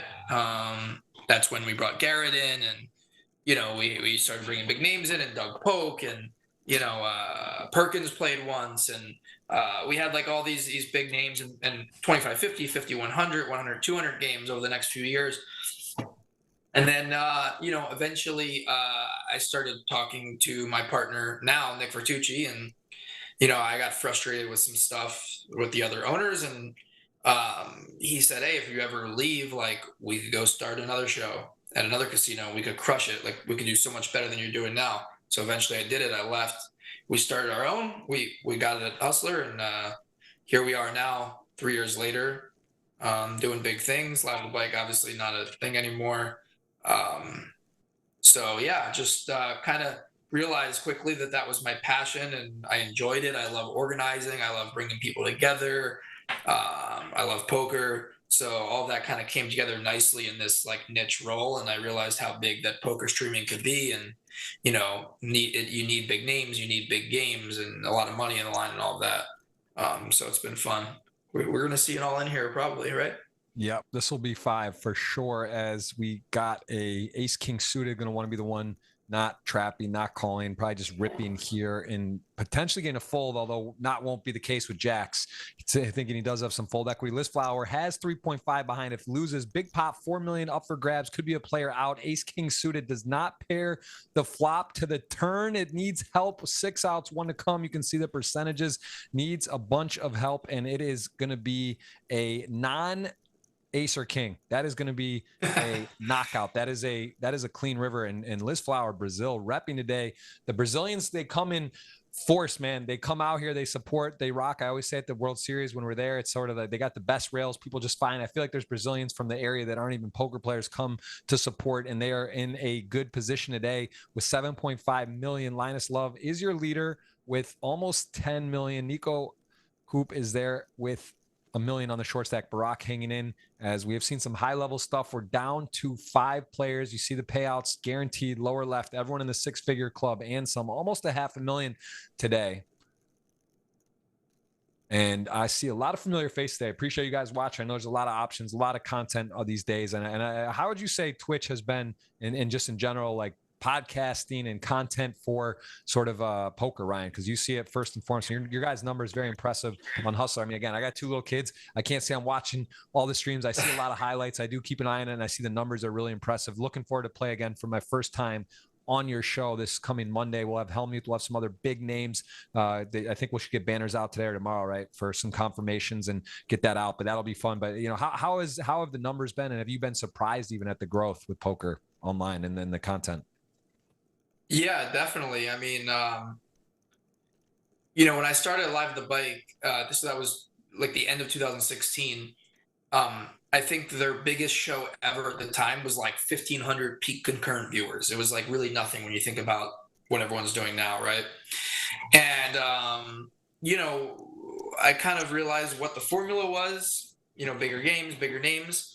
And, we had some shows where we were getting 4,000, 5,000, 6,000 people. We even had a show or two where we had like 11,000 people. It worked. When I left there and me and Nick started this show, we had this vision of what we wanted, how we wanted to look, and the production and the games and all of that. And we knew we had the network of players, but like we didn't have proof that it was going to work and that it was going to be big and be the biggest stream and all of that. But we had this vision. And we were really pleasantly surprised how quickly it grew, getting thousands and thousands of people watching right away. So, I think it's really cool. I think there's a lot of elements that go into building the right stream, whether it's, as you see there was a bet in a call. So top pair versus middle pair there. Yeah, nice Another river there for LisFlower there. Gonna pick up a nice important pot. Got pretty lucky as the run out turned out, and is in position here. 7-8 suited, good enough for an open. He has 82 blinds covered by Linus and Niki. I don't know. I guess is it Nike or Niki? We'll call it. Go with Nike. Why not? He's got the ace jack, the stack size. I think again, Niko is shorter, but just sort of a good spot against this stack. I think you're gonna be pretty happy to rip it in here. Yeah, this should be. I mean, I assume the only marginal decision here is that you're not the shortest stack. There is one shorter stack than you. So it would suck to it's a bust here before the shorter stack, but you're ace jack in the small blind against a cutoff open. I think you just have to jam there with 14 bigs. Yeah, it's a nice pickup. But yeah, I think it's pretty cool the last 5, 7, 8 years how much streaming has just crushed, you know, whether it's our cash games, whether it's this right here, this final table, all the great, you know, tournament streams that you guys are doing, whether it's the streamers like, you know, guys like, you know, Spraggy and Tonka and, you know, all of those guys that are Jamie Staples, all those guys that are doing so many great things with their fans. I just think like poker streaming in general is awesome. It gives fans a chance to interact with the people involved. Snap call here, queen 10 off, actually behind, gonna be ahead a lot of the time. I like the call, just happens to be behind, needs help, gonna have to hit as a shortest stack. Can't blame queen 10 off there. Gonna be again taking, he's got 2 Broadway cards, he needs help on the river, not gonna be it. We are down to 4, just like that, Ryan. We are down to 4. Barak king high, good there, would have lost to ace would have made a wheel, some other pairs not available, and now we are seeing everyone pretty healthy other than Nike. Gonna cue the giveaway for you guys again. Hit that thumbs up. Be the first part of the giveaway. Gonna do a keyword, and we will put in a giveaway for you guys, $50 or $100. And again, the tweet already put the link up that you guys have available, $50 or $100. I'm sorry, $50 cash on the pin tweet on Jeff Gross Poker. That is on my Twitter, and then the giveaway will be live here. And again, Ryan's got his show he's preparing for later today, and we will be seeing you. Hey, Ryan, when's the last time you've played like a big cash game live stream? You're more on the production side and curating. I do play on my stream sometimes. I've probably played about 20 or 22 times on my stream. I played a few like maybe 2 or 3 weeks ago. I played once, or let's see how long. Yeah, a few weeks ago. I played maybe twice in the last 2 months. I've played some big ones on some Fridays. I have not done well on my stream. Anyone who watches our stream knows that I've gotten destroyed on the stream. I'm like, it's not fun.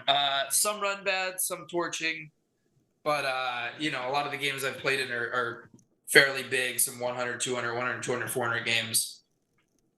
This could be 3-handed for the record quickly, because this is going to go shove, and ace 10 is a lot of hand for 15 blinds as a chip leader, going to be a snap, even though he is going to know he's sometimes behind or flipping. But this is just a kind of a fist pump shove, and this is going to be a quick call, I would imagine there. Although he knows this isn't like a great spot, he is going to have to call it off, and he is actually ahead, 3.5 million to be down to 3. King Jack suited looks so pure here.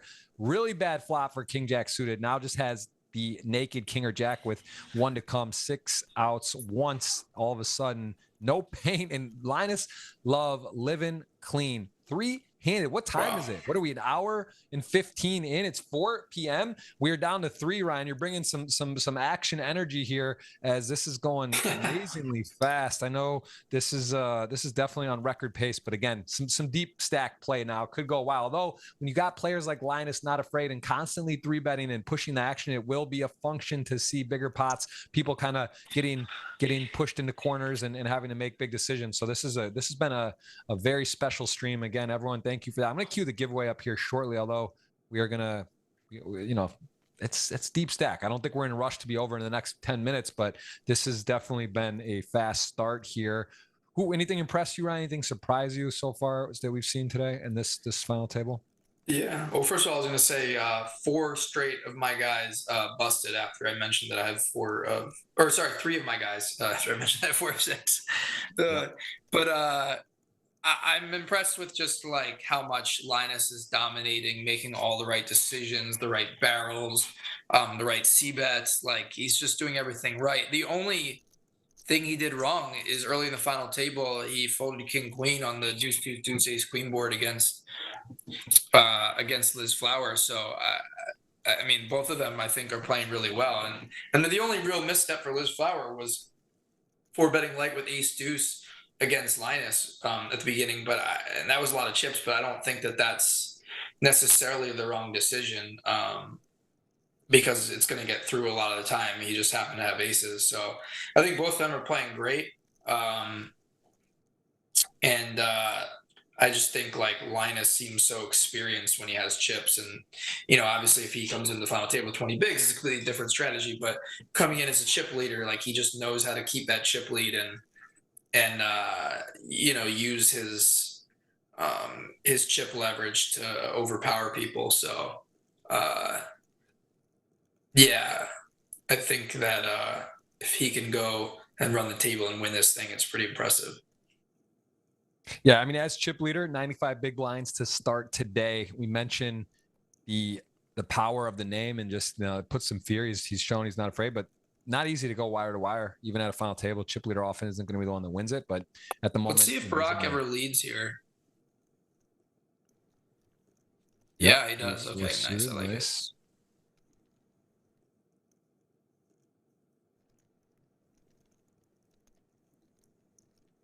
Yeah, because I think when you peel the big blind there, you're going to have some leads that are light, right? That are not flushes. You're going to have like some 8-9 with a heart or something like that. That's going to try to lead the turn and take it down.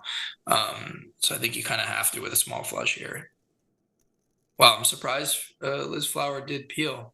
Interesting. Not the best river for LisFlower to hero call 5s here.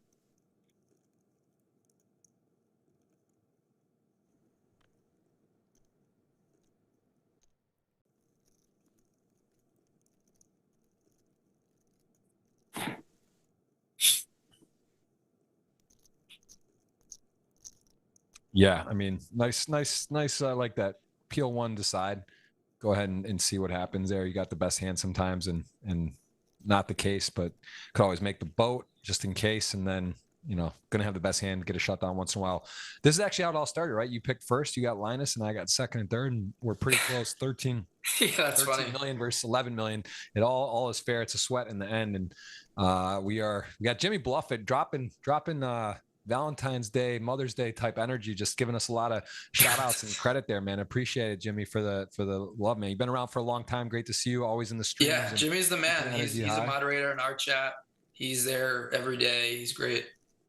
Yeah, it's good to see you. Good to see a lot of familiar faces. Again, there's so much content online, especially during this time of year with the huge online grind and so many. It's what I love about Twitch, and now there's Kick and YouTube, all these different streaming platforms. Like, I love seeing up and coming people that are starting, and they just have from nothing, they literally starting fresh and they're going for it, and that's cool to see. And then there's also guys that, like you mentioned, some of the names that have stuck around and done it for so long. Myself living in the USA, very frustrating, because I always think about that. I got my 4 monitors and my setup here, and I was always screaming off a laptop and traveling and bad internet and uncomfortable spots and doing that whole thing and jumping through hoops. But I love it. It's fun to stream, and I miss it. I haven't done it. I've got 2 little kids, and it's an amazing thing to do. And if you're playing poker, it can get lonely, right? You're playing 10-hour, 12-hour tournaments and online. It's nice to kind of have some people that are there chatting with you, keeping you on your toes. And I do miss it. I'm actually considering to kind of fire up some content and do some stuff, like stream maybe a couple hours a day, even just sort of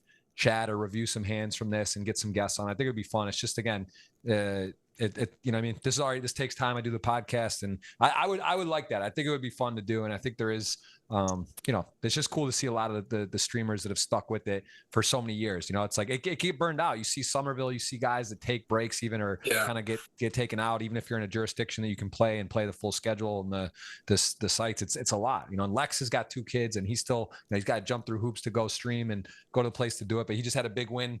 I think it was yesterday, and seeing some of these guys really, Jamie, like you mentioned, still doing it and still putting the time in. Matt Staples and Tonka Spraggy, these sort of guys who've been for like a decade. Really, it's been a decade now that are streaming. It's pretty wild to see that. So you went through a phase a few years or so where you were playing a lot of live tournaments. You were playing high roller tournaments, right? You were traveling, playing those Alpha 8s. I remember seeing you on those. Yep. You're playing 100Ks, 50Ks, 25Ks, right? You were really just getting after it. That was probably 10 or a little more years ago, maybe.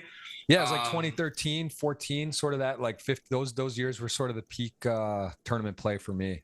Just looking back and reminiscing on that, like, what's that like, thinking about that, and then how's that compared to kind of like what you're gig is now more streaming and podcasting and staying at home with your family.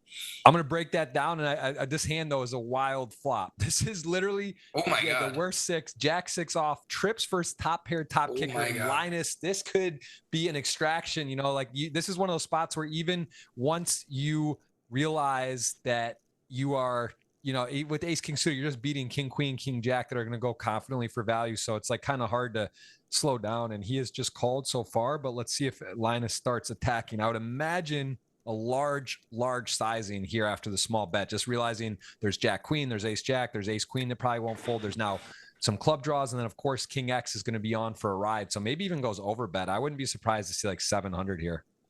Well, this was a limp pot pre. Flower put the trap in pre blind versus blind.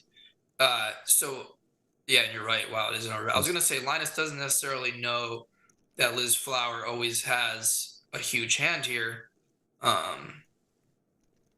The fact that Linus has a jack and a club, it's so great for his hand. He's got value. He also has some sort of, you know, bluff hand combos that are in there that interact with his hand, with the club, with the thing. So to miss, this is actually a wildly bad river for Linus, right? He's going to go huge on so many rivers, you know, 8x below that aren't a club. He's going to be able to, you know, get a lot of value and stuff. Now it's just sort of like, this is a spot where Liz may block her bet or fire a bet out thinking he could be getting from like king jack or king queen that might check back. So he may bet, and then depending on the sizings, how it goes, but either way, it's going to save a likely epically big pot. So he does go for the block. Oh yeah. He's definitely raising this size, the 10% pot bet.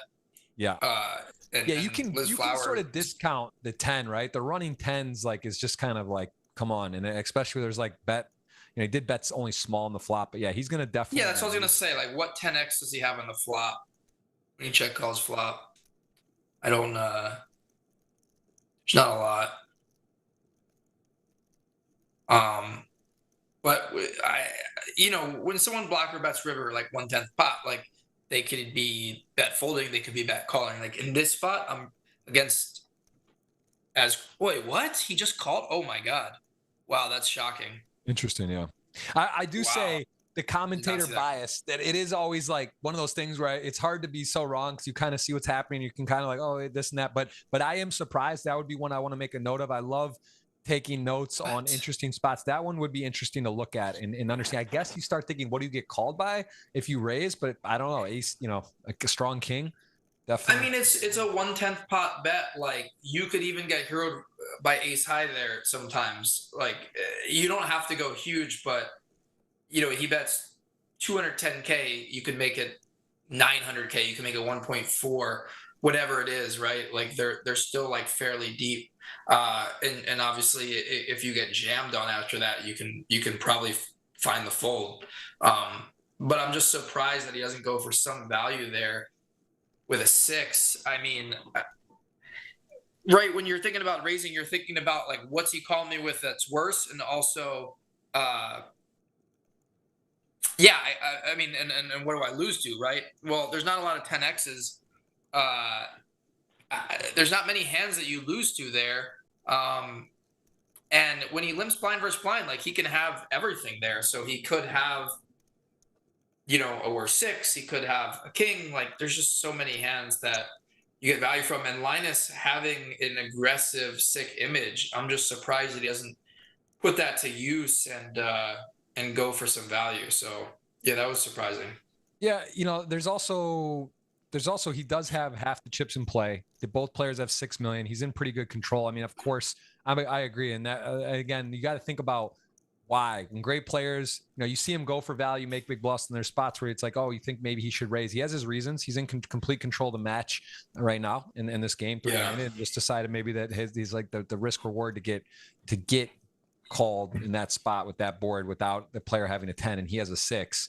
I don't know. I actually curious, depending on the sizing, what ace king suited would do. And this is look like aces, but it's not. Ace 4 off versus kings. Barak could induce potentially a re-raise here, although I think Linus thinks these players will play pretty straightforward with their 6 million. You know, they're roughly equal stacks. You can see the pay jumps between second and third pretty big there, and he is ace four off, definitely start getting in the talks of if you're going to bluff and put pressure. It's one of the ones you would look at, but he just called as well with that hand, right? The super strong in a spot, maybe trying to could be meta mind game, like, hey, I'm not messing around here, and put pressure. But he's using clock. He is putting a, yeah, he does go for it. I was gonna say this has got to be 4-bet fold.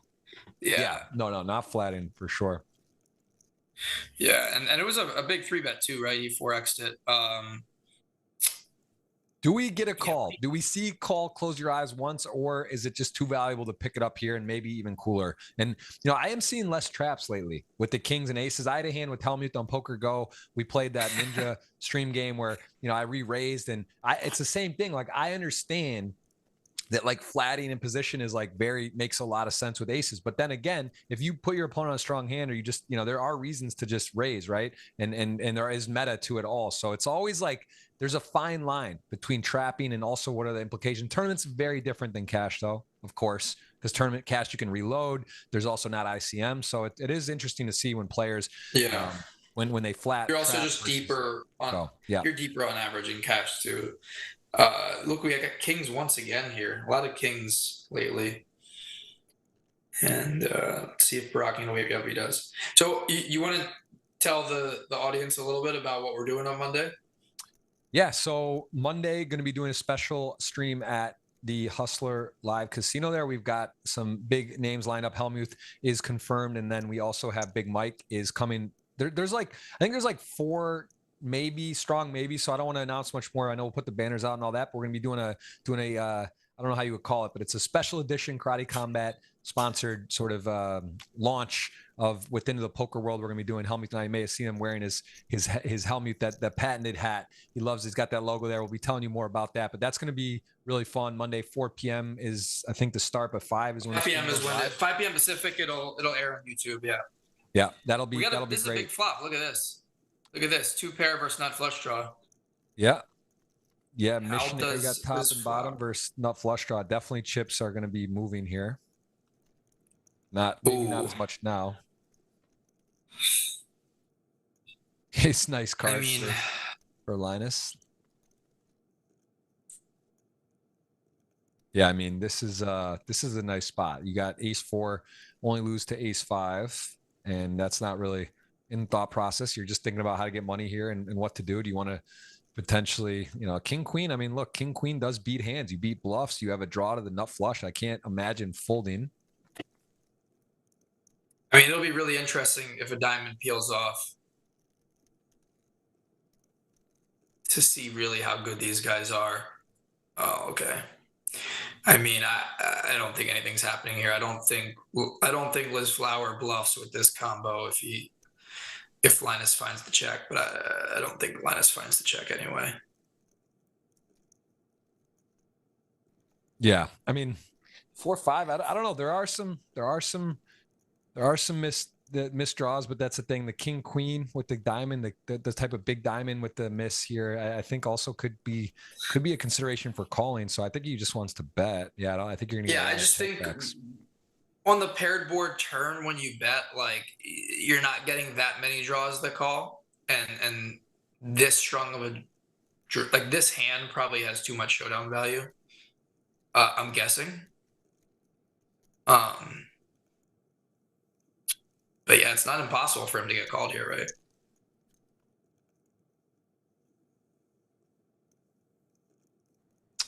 It's not. There's definitely worse hands betting. Some diamond, queen, jack 10 high, sort of just like a hand that has 6-7 that wants to bluff. Although he's in the small blind. So was this open 3-bet? Or was it even a flat? I missed the flop action. I honestly don't even remember what happened. Interesting hand here. And look at this. This is certainly not going to work. But I mean, wow, risks it all. Literally risks it all.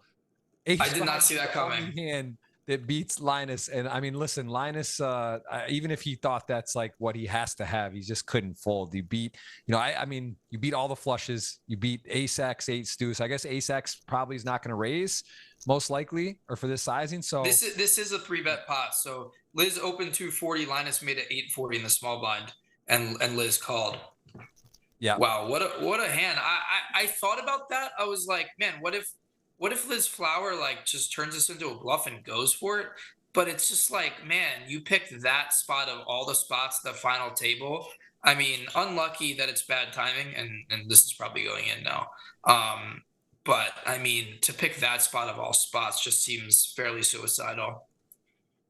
And that's like Linus's image coming into play, where King nine finally he suited gets now, someone to at spaz. risk, needs help. Chop outs available as 6 would do that. Deuce as well, or we will be heads up. Going to cue the giveaway for you guys here. Either way, what happens? Needs help. 6-9, not going to be GG. Linus in control, and dinner looking good for you right now. 373,000 playing for guaranteed 111,000 roughly up for grabs. No deal making available on the GG Millions. Interesting to note, not that these players of this caliber, and this is lunch money for some of them potentially. I can't speak for their roles, but Linus now 17 million bottom of your screen. At home, we're playing for $5,100 for dinner. I want to specify that's at Hustler Live. You guys have a buffet, right? We're just going to do dinner there.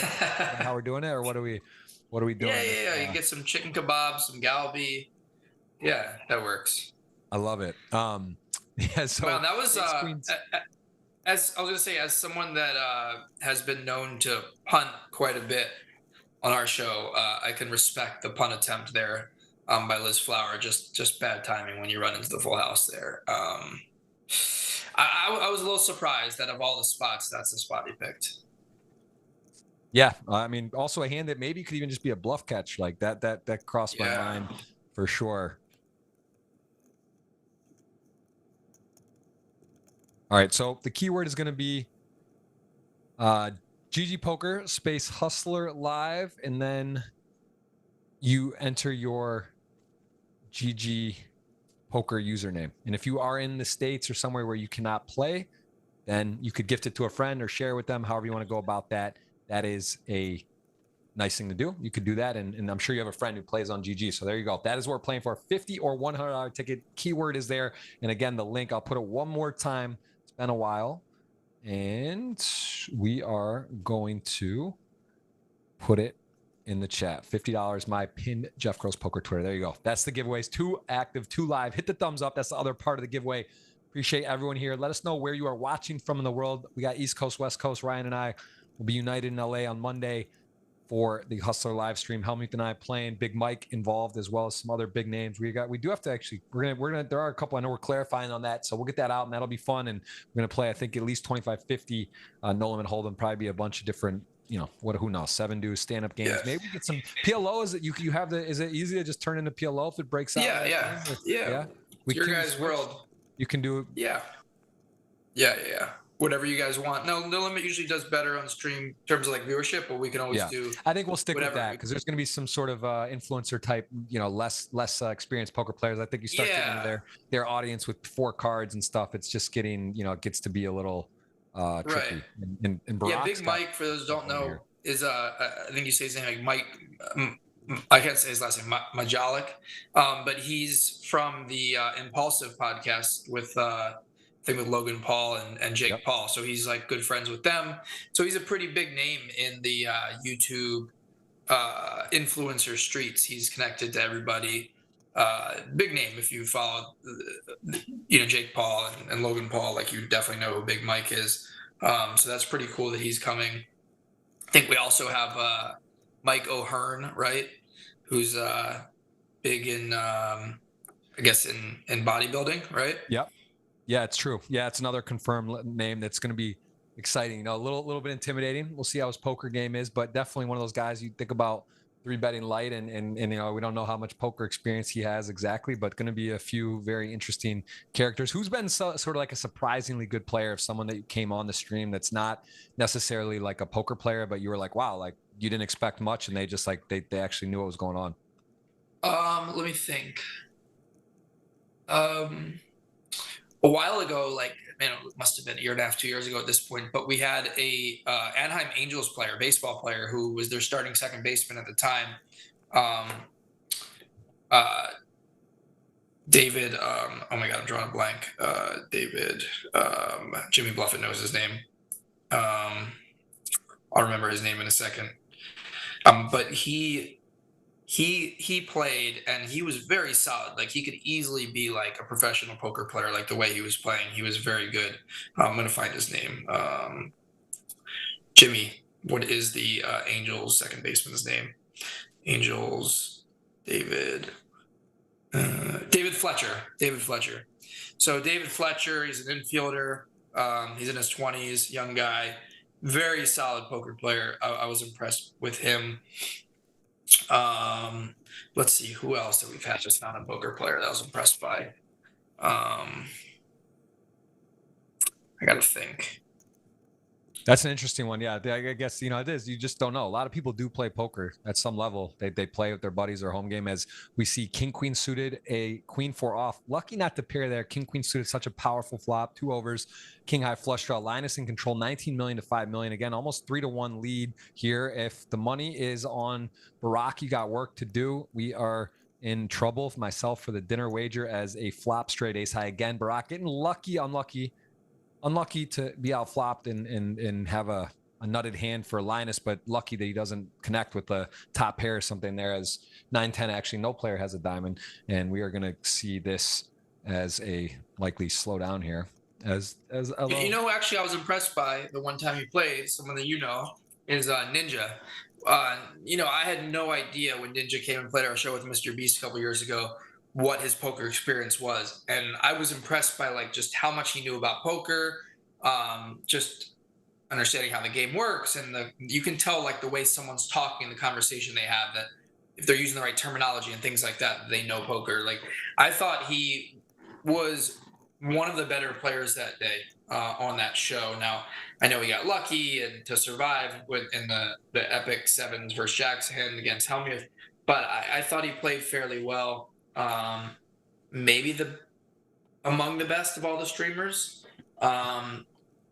Ludwig played decent. Oh, you know who actually? Oh, I got one. You know who actually I was really impressed with how much he knew poker and how good he was? Magnus Carlsen. Makes sense, though. That's just a guy like, Miss Botez, the chess world. They're just such critical thinkers, and the chess players that are good at poker, Nemo as well, and there's some others that are like obviously within Jennifer Shahade and these sort of known poker players that are also like chess. That they don't surprise me at all. I just figure they're so it's like it translates well the game and picking up things quickly. But yeah, that makes sense, right? That makes sense. But when they play really good, that is surprising. When they like actually really. No, he was really smart. Now knowing the game and executing obviously is different. You have a lot of money. You're playing for fun. You're not necessarily going to like play perfect poker, even if you have like good instincts of what you're supposed to do. But there was a couple hands I remember on that stream where he played with Botez, where Magnus Carlsen, kind of knew exactly what was going on in the hand, and he just like dissected it verbally, like perfectly. And I was like, wow, this guy knows poker. Like he knows what he's doing. He knows his stuff. If he put a lot of time into it, he could be really, really good.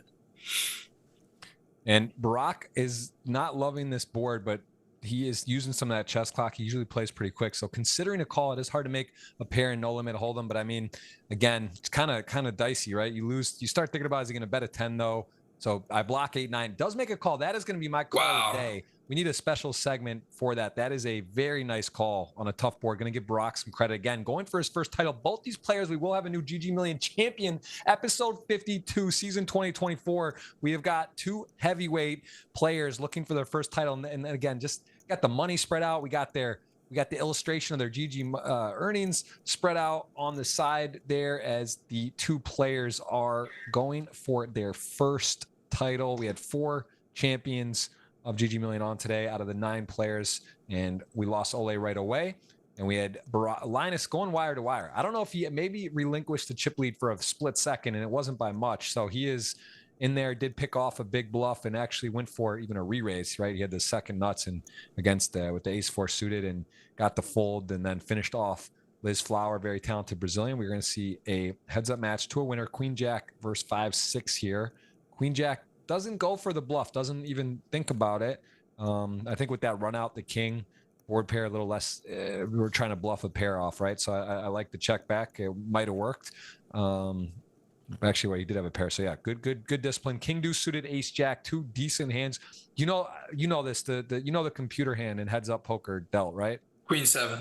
There you go. Look at this, Ryan. Don't. That's why anyone out there is doubting this guy. Like, who's this guy, Ryan Feldman? He's like a producer. He's a cash game guy, and maybe not a tournament guy. He knows his nicknames. He just comes in and gets it there right away. As we see, king high, ace high in the lead. Ace jack also a key card there. 7, 8, 9, 7. Does he want to start protecting, betting? Maybe thinking could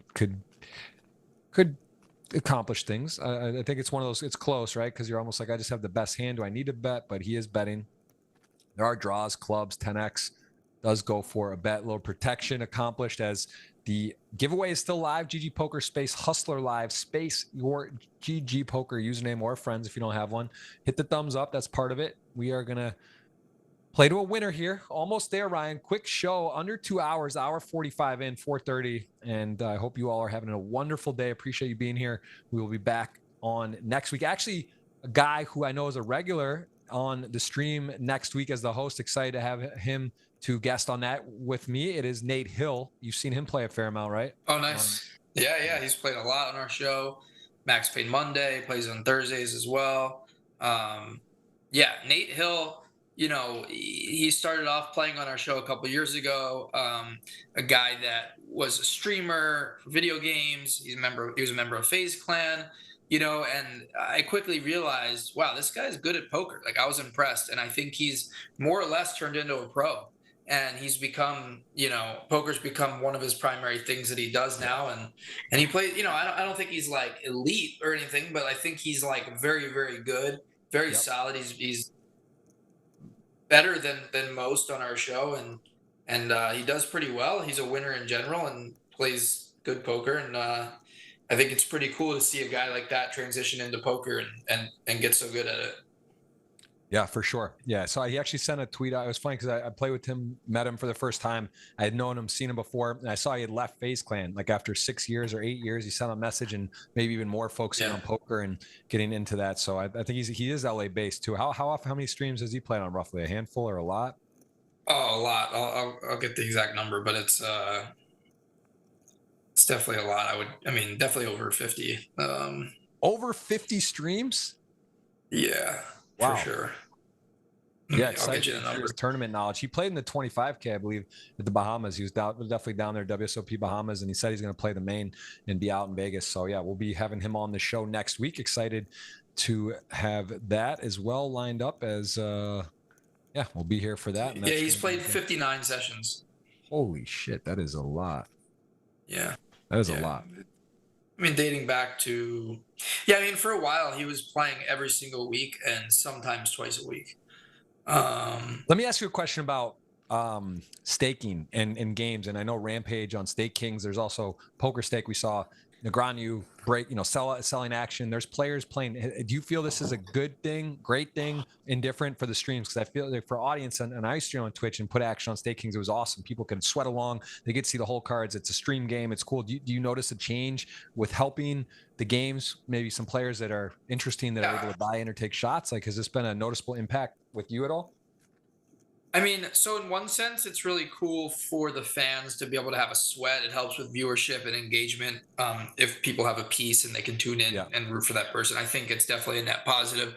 But there's definitely some people who that watch that don't love it because,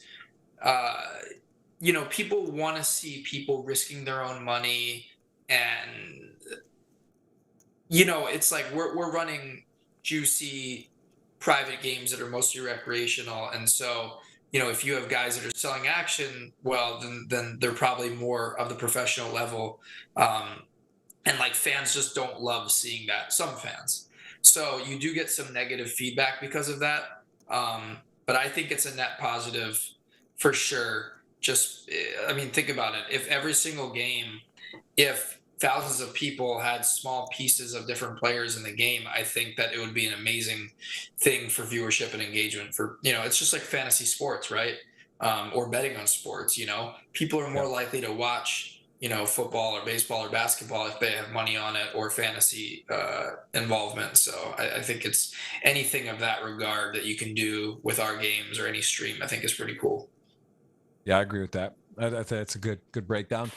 And we are seeing Linus with 3-4 off, no hand too small, queen 4. This is just another illustration where you raise with sort of the weakest hands and then the best, maybe limp some once the stacks get narrower with middling hands and be able to limp call or also trap with your best hands. And here he does go for a check. A little surprising, right? With the air ball to take it. You do see delayed c-bets sometimes. More common thing as well. And here he does actually pick up the wheel draw, so maybe even more incentivized to go for a big bet on the turn, try to take it down where a hand might be, you know, it might work. I don't know. He could. I don't see him with a gut shot checking 4 high when check 2 twice. That would be surprising. Minute on the shot clock, goes for the big bet on the turn and just executes well. I do think that is something the delayed c-bet is becoming more prevalent and reasons why. And with the sizing, again, so important. Something in poker, if you're getting better, you're learning, you're working on that. You know, it's not just a delayed c-bet, but what size? You know, are you shedding a bottom pair? Are you shedding some certain draws where you would be, you know, with the weakest hand? So it's very important to look at that and not just think, okay, he check flop bet turn. What is the sizing? Why? Does he have equity? Is it a no equity bluff? These are all things to consider as Linus tries to whittle down Barak, who is a very formidable opponent, not going to go away, and is locked up a nice score again, playing for 111K here for the heads up match. And I got a lot of notes. I'm going to start getting some highlights out from the shows, some key hands, making notes, and we are having fun, and I'm enjoying this a lot. I appreciate Ryan being here. It's been a fun stream. Hour 50 minutes in, gone quick, but again, heads up can take a while, especially as they're deeper.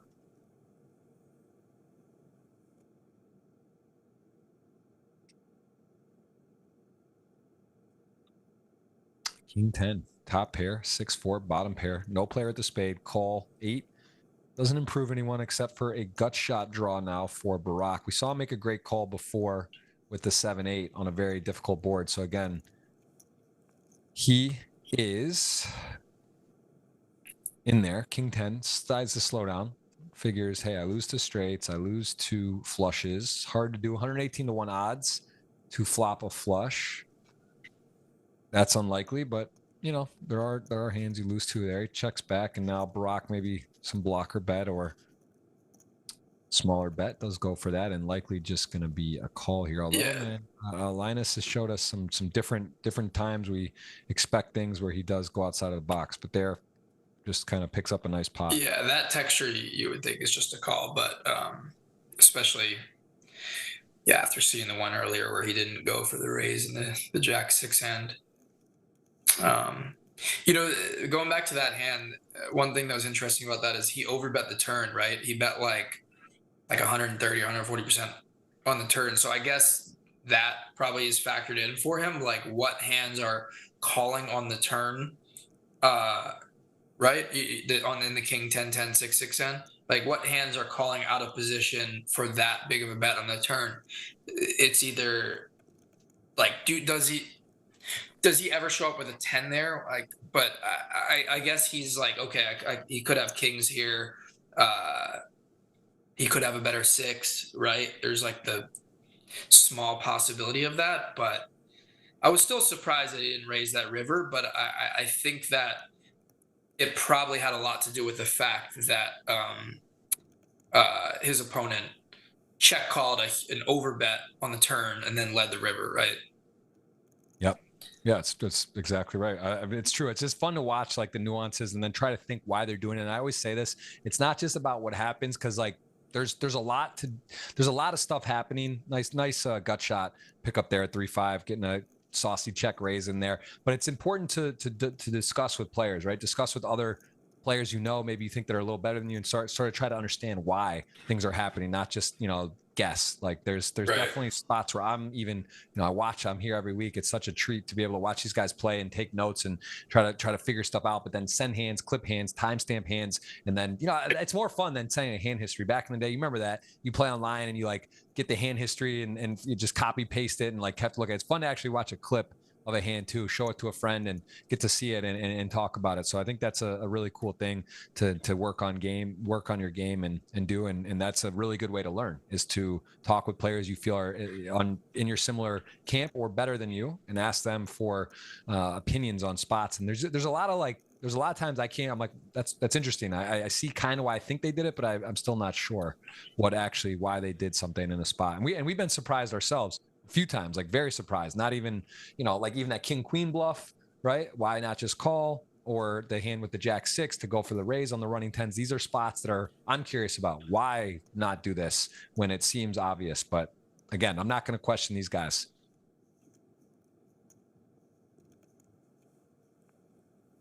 Ooh. Nothing going there. What would you say is your? What would you say is your like best? You go back to all the live tournaments when you played all the high rollers and whatnot. What was like your best memory? The one that sticks out the most? I would say my most fun. The Alpha 8 was probably the first ever Alpha 8 that happened. That was an amazing week just to come in there and play that. They only, I think, like 21 entries. I ended up cashing. It was Where was fun. it? Like, First one. It was Alpha. It was in Hard Rock at Florida Seminole here, right in Miami. So that was cool. That was definitely a great memory. Montreal probably Playground Poker was my favorite though, where I went there in 2012 in March with the Antonio and Phil Locke. They like got a deal to go out there. I came with them. It was this like small room, pretty small. And they're like, oh, come back in November. We're gonna have like a pretty big WPT. They expected like 500 people, and they got like 1,200. And then I got in the tournament. They like, I did it, whatever. I got to play in there. I ended up stacking Phil Locke, funny enough, in a 1,200 person tournament. I doubled with the set versus a flush to start, never looked back, got third. And just like an unbelievable environment, like this huge warehouse, like a Sam's Club size poker room that was not there 6 months before. They got way over the guarantee. Wow. Just had like a third place, and Phelps flew out to surprise me at the final table. And I had a lot of friends on the rail, and all the Canadians were there. I played three-handed with two Canadian guys, Pascal Lafrancois and Jonathan Waugh, and it was just amazing. Like they were going crazy and all against me, and it was just like it was out of a movie. It was a lot of money too. It was like 800K to first, 2012 and a 3K, and just like going there thinking it'd be like a 500 person and got 2.5x what they expected. It was just like really cool to see. That was probably my favorite, like all around memory, I would say. Sick. Were you at the Alpha 8 that was like outside somewhere, like on the beach? It was like outside. St. Kitts. Yeah, I did. I played that twice actually, and that was amazing. I think Philip Gruesome won one, and maybe Dan Coleman the other during his tear of just rain on the world, and that was a lot of fun. His 5-3 here is going to go for it. Definitely like the best. If you think of a bluff candidate, this is one of the best, right? You got 5 high, you're open-ended, semi-bluffing, you miss, you block it, and I'm pretty sure he's going to go for it. I don't think this is going to work. This might even be the whole enchilada, right? He's got a spade too. Thinks it may be less likely his opponent has a spade.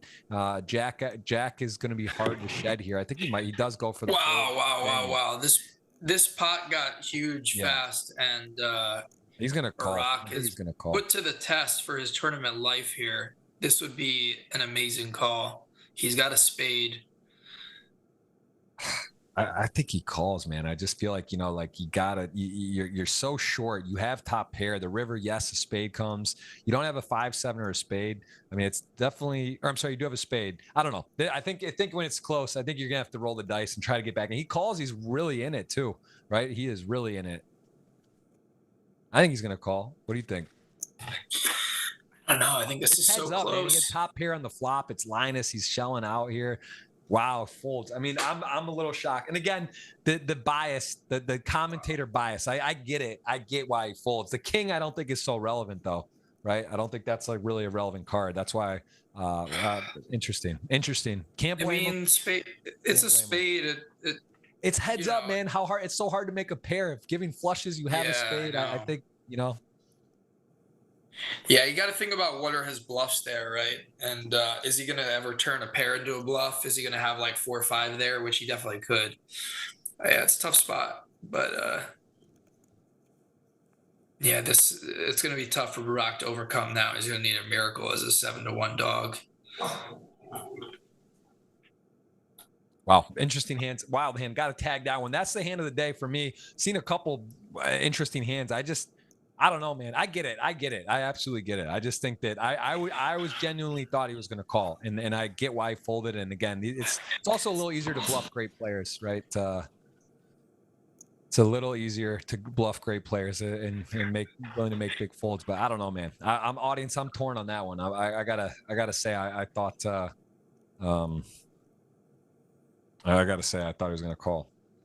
Jeff, I'll be back in 1 second. I'm gonna get a charger. Okay. All right, we got Ryan Feldman here. We're playing to a winner. Barak now, the work cut out for him. 7-9 here. Does he want to start bluffing? He's got no equity bluff, really. Happens to just give up against a weak top pair, but nice decision on the flop. I mean, he's probably not going to get any more money. Linus loves clock running down 37 again. You're not eliminated if the clock runs out. You would only have 5 seconds to act. If he's able to get there, maybe he can have an advantage. If you want to say there was a chance for Barak, it was there. He just had a chance to get the call. He'd have over 9 million. It would have been a different game. Now, again, blinds are still small. So although short, about 20 bigs, plenty of play, plenty of room to come back. Yeah, we're back.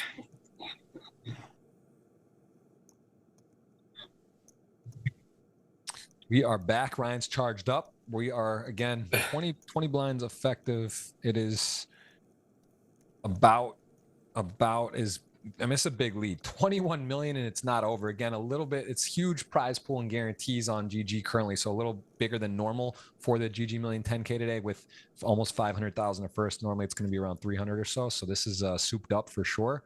And we've seen Linus Love make quick work, putting in a lot of aggression today, trying to add to that online tally. And he does go double gutted right on the turn, a king or an 8. He hits his gin card 10-4, weak top pair, plays a quay again. Probably going to be a big bet here. Got to say, just try to target certain hands. It's hard to make pairs and heads up. And honestly, folding here, it doesn't feel good to call, but like if you're going to just call down with top pair, I guess look, credit to him, gets rid of it, makes a good fold this time.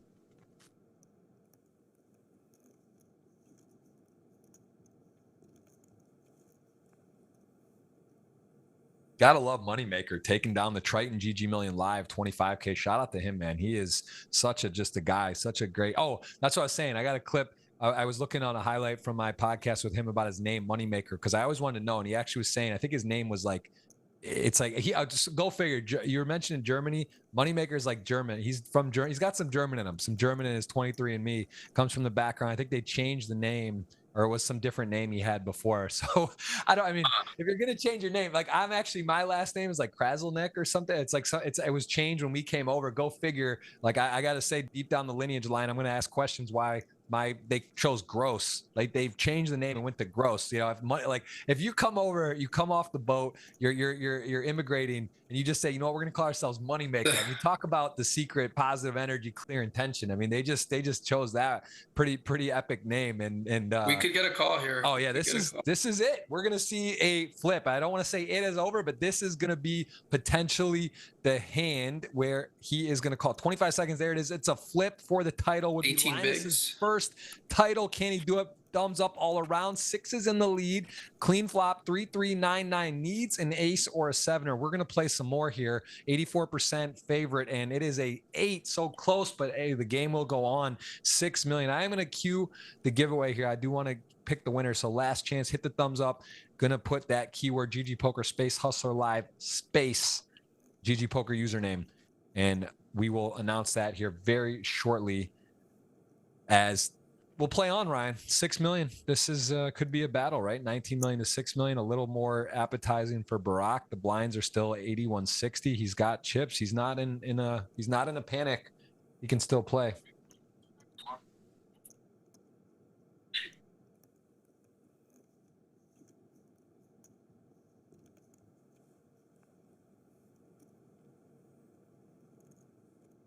Yeah, we got more poker to come. 750 on. Appreciate you all here.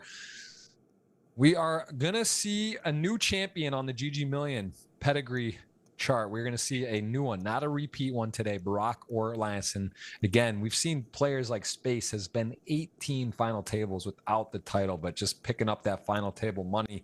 Man can't go broke, making a small profit and making 18 final tables and however many tries there's been, even alone, and how many total episodes. I think that's going to be a good ROI. But Space showing us again, got a little unlucky on the spot. What was it? He lost a pretty big hand for 1.5 million earlier. I was trying to think who he lost to, but that put him down short, and then he couldn't recover. And we've seen some epic hands today.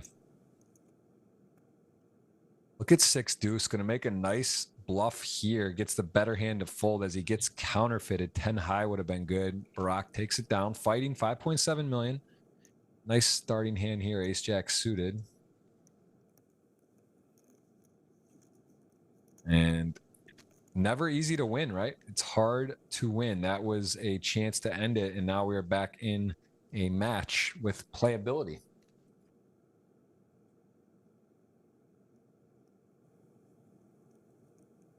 Top 2-0 for Linus. Picks it up. Heads up play here. You're watching episode 52, season 2024. Two world-class players battling. Interesting to note, the shot clock, the chess clock, 27 seconds for Linus. Maybe a little something for Barak to think about to keep him motivated. And what's the word? I think he knows. He knows he's up against a formidable opponent, someone who's going to be a tough heads-up player, to say the least, and no limit. And maybe that's a little bit of an advantage. I don't know how much, but you got to count it for something to have only 5 seconds to think every street. Definitely not helping. So queen 6 suited, 6-9 off. Linus is going to go ahead and put in a big 3-bet there. Definitely willing and able to play more hands than the most. We've seen that with some light 3-bets.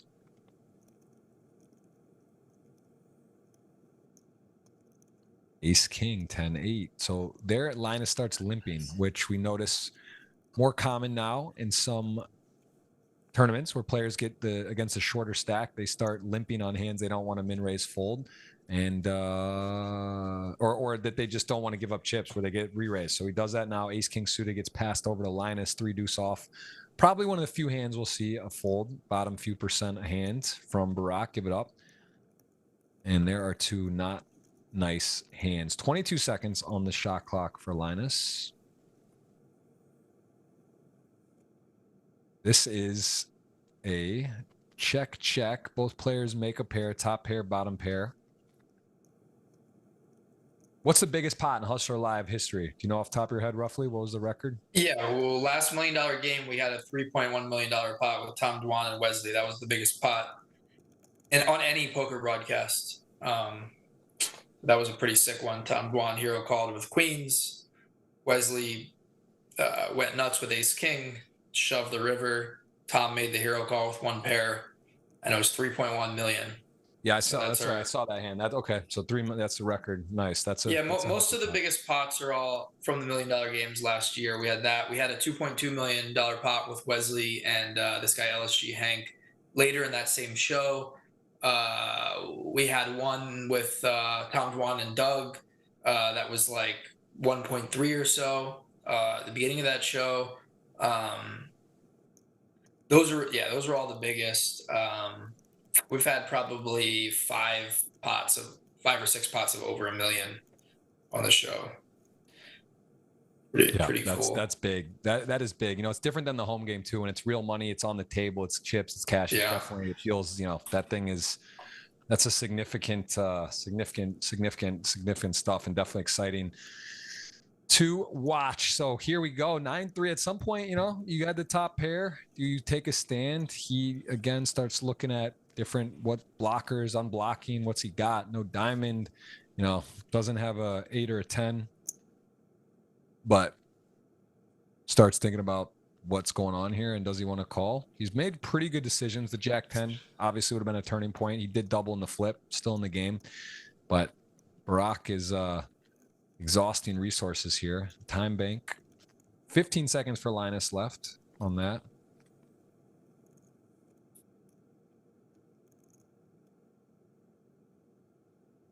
This would definitely change the momentum if Barak calls here. He does fold, so a good fold by him. So he's still got 30, almost 35 big blinds.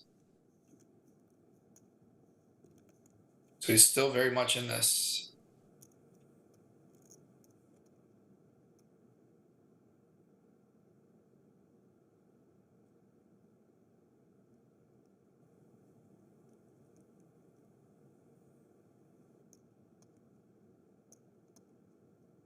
Yeah, I got to point out my man Joe. I like people keeping me on my toes. You know, listen, we got a lot going on. Checking in top pair, as in top pair on the flop. Of course, you're right. Not currently top pair, but when you flop top pair and a turn over comes, it is you know, you don't just give them that they get the top pair, but you're correct. To be technical, you're absolutely right. So Joe, thank you for keeping us on point here. 10 Jack Queens, both players going to like the board here. This could get interesting. This has got potential. That is a very welcome card for Linus, and man, what a brutal card for Barak with 2 pair there, and definitely could have some good situations as he is. This is sort of gets tough here because you lose to a queen, you lose to flushes.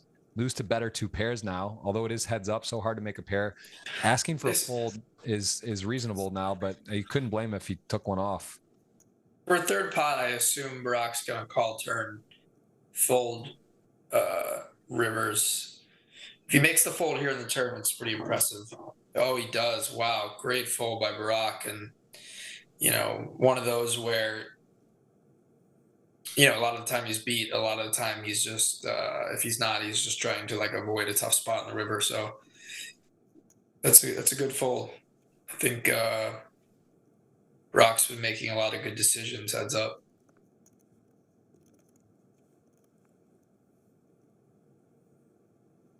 I mean, the one obviously he didn't is the one that counts, where Linus bluff shoved river and Barak folded the jack. Yep.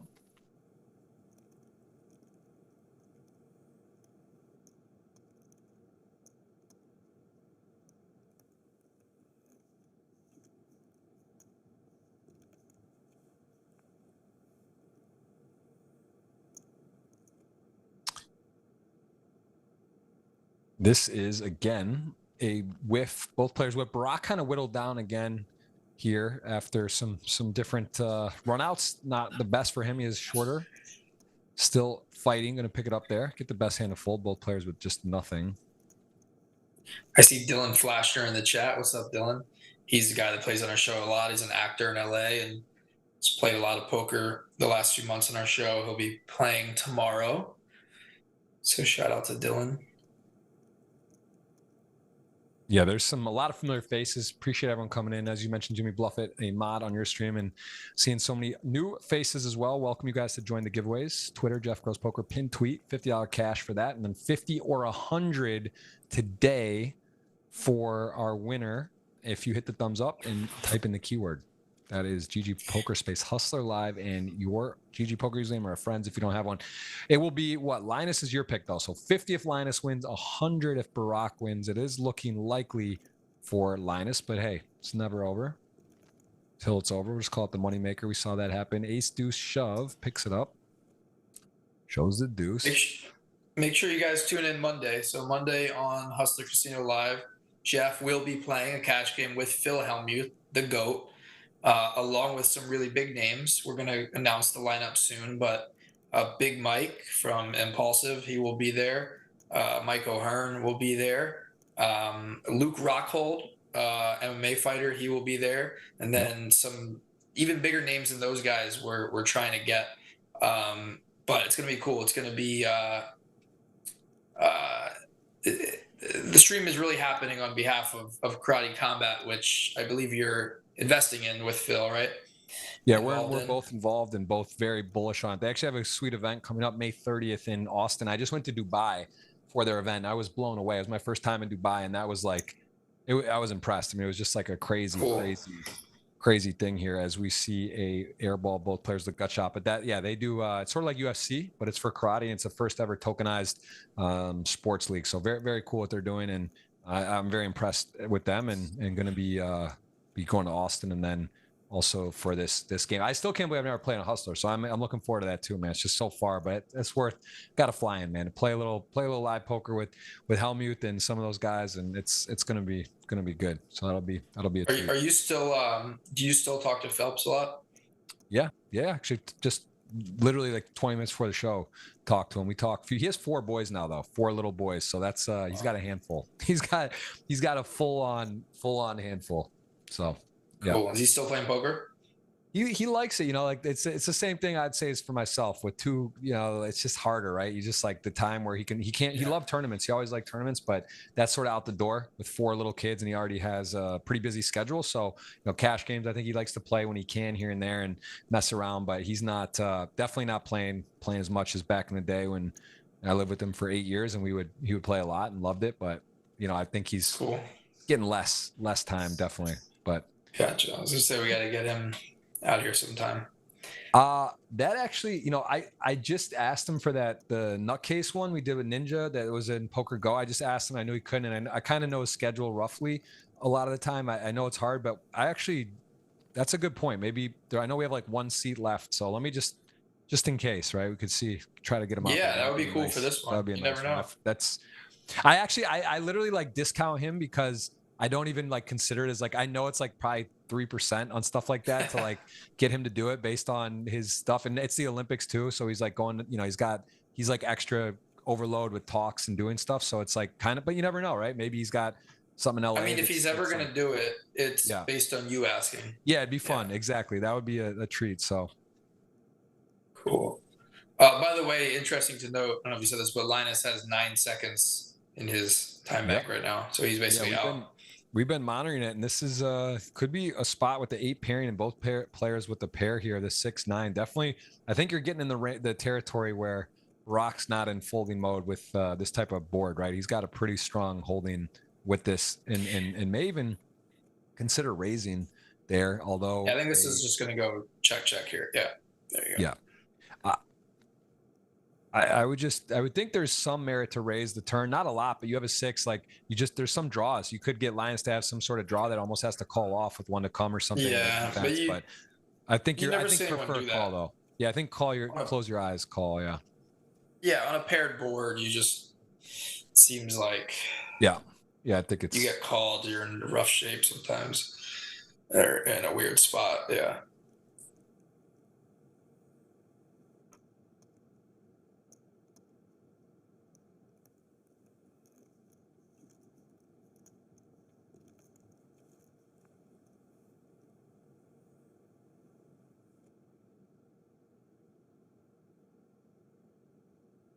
Yeah, this is again not over, man. It's just so much we've seen comebacks and Barak so capable. I just got to you got to think Linus, who's I think he plays a lot of heads up, I believe, or was one of his specialties, and plays a lot on the limits. Just gonna have the nod here, but this is you know, anyone could win. Anything can happen. Appreciate you guys being here.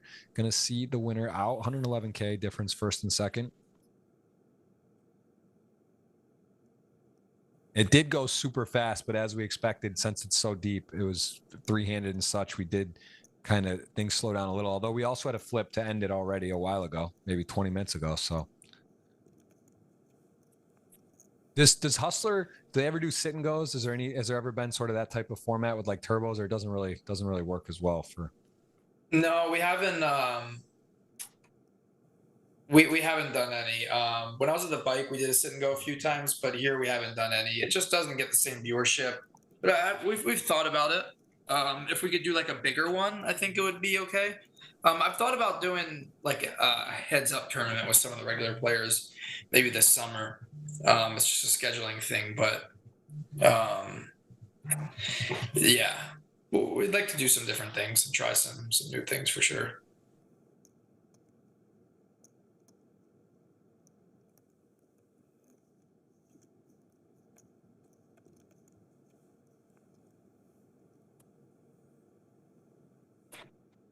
Ace-9, King-6.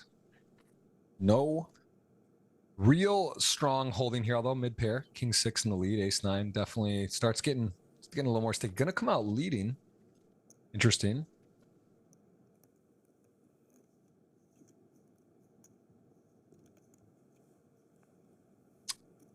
Not folding. And Ace-9, this is with no spade and no real turn cards to bring equity, just a pure Ace-9 high is going to start checking now as Linus is looking to show this down, I would imagine, on the 6. Got a mid pair that runs out. Again, pretty good run out for Linus. What's up, India in the house? Niraj Dubey in the building. Good to see you, man. Let us know again where you're watching. Always great to see such an international crowd here. India in the building. We got ourselves spread out on the West Coast, East Coast. Ryan in LA. I'm in Miami.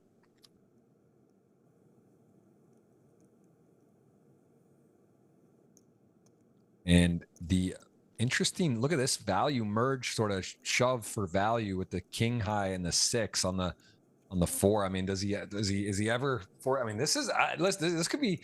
Barak has made big folds. He also could make big calls. No spade comes. 5-7 would make a pair, though. I think a little too much. There's too much going on there on that run out.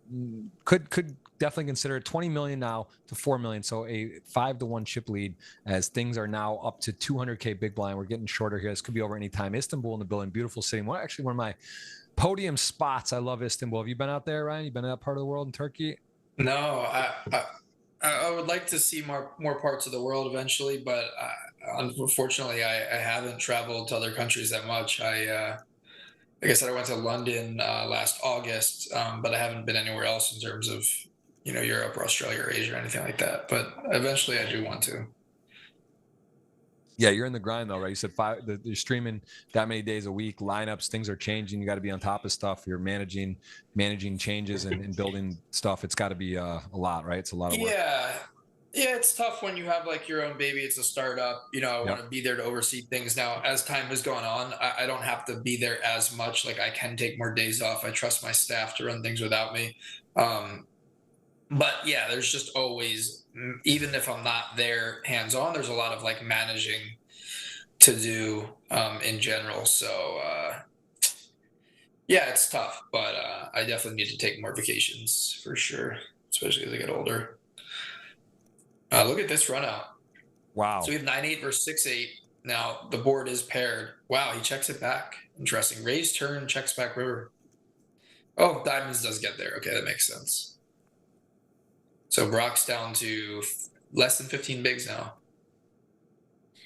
And I want to say a big congrats to Yasem, AKDZIKO. You are going to win a $50 or $100 ticket. Looking like 50 at the moment. Not over though. Barak on about, what's this, 10 big blinds. We do see the limp start coming in. Good enough to shove 10 jack. As we mentioned, we see this a lot when the 10, 20 blind were, even 25, 30 blinds, where players start limping with sort of modest hands. 4 seconds. Is Linus going to be able to get it done with his remaining time? Again, no problem if he doesn't. This might be a limp. Oh, here we go. This is going to be it. Or he might just jam, right? Because that could be, you get some hands that make hero calls. It looks weaker. So I think either limp or jam. And of course, out of the three options, didn't give that. He did min raise. This is going to likely induce the shove. And we will be seeing ace queen to ace 3 for a title. Can Linus snag it? Big favorite. Chops possible. Oh, well. Ooh.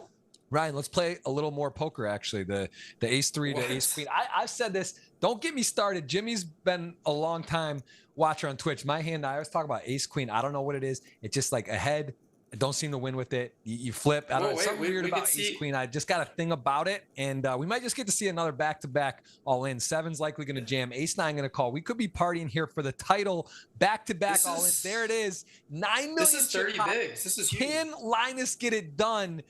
It is clean to the turn, 6 outs with 1 to come now. Your could be new champion. Barak's using the emojis. He's praying. He needs help. It is a 10, not a 9, not an ace. Good game. Wow. ElkY claps all around. That is your champion, Linus Love. He came in as chip leader, 95 blinds. He delivered. He executed. And he did not disappoint, picking up almost 500 grand in the rubber band. What a day. What a performance. Ole Schemion out in 9th, and then the man, the myth, Linus gets it done. Congrats on his first GGMillion title. Ryan, takeaways. Are you excited? Are you going to play more tournaments now? Did you learn something today? Give me your takeaways.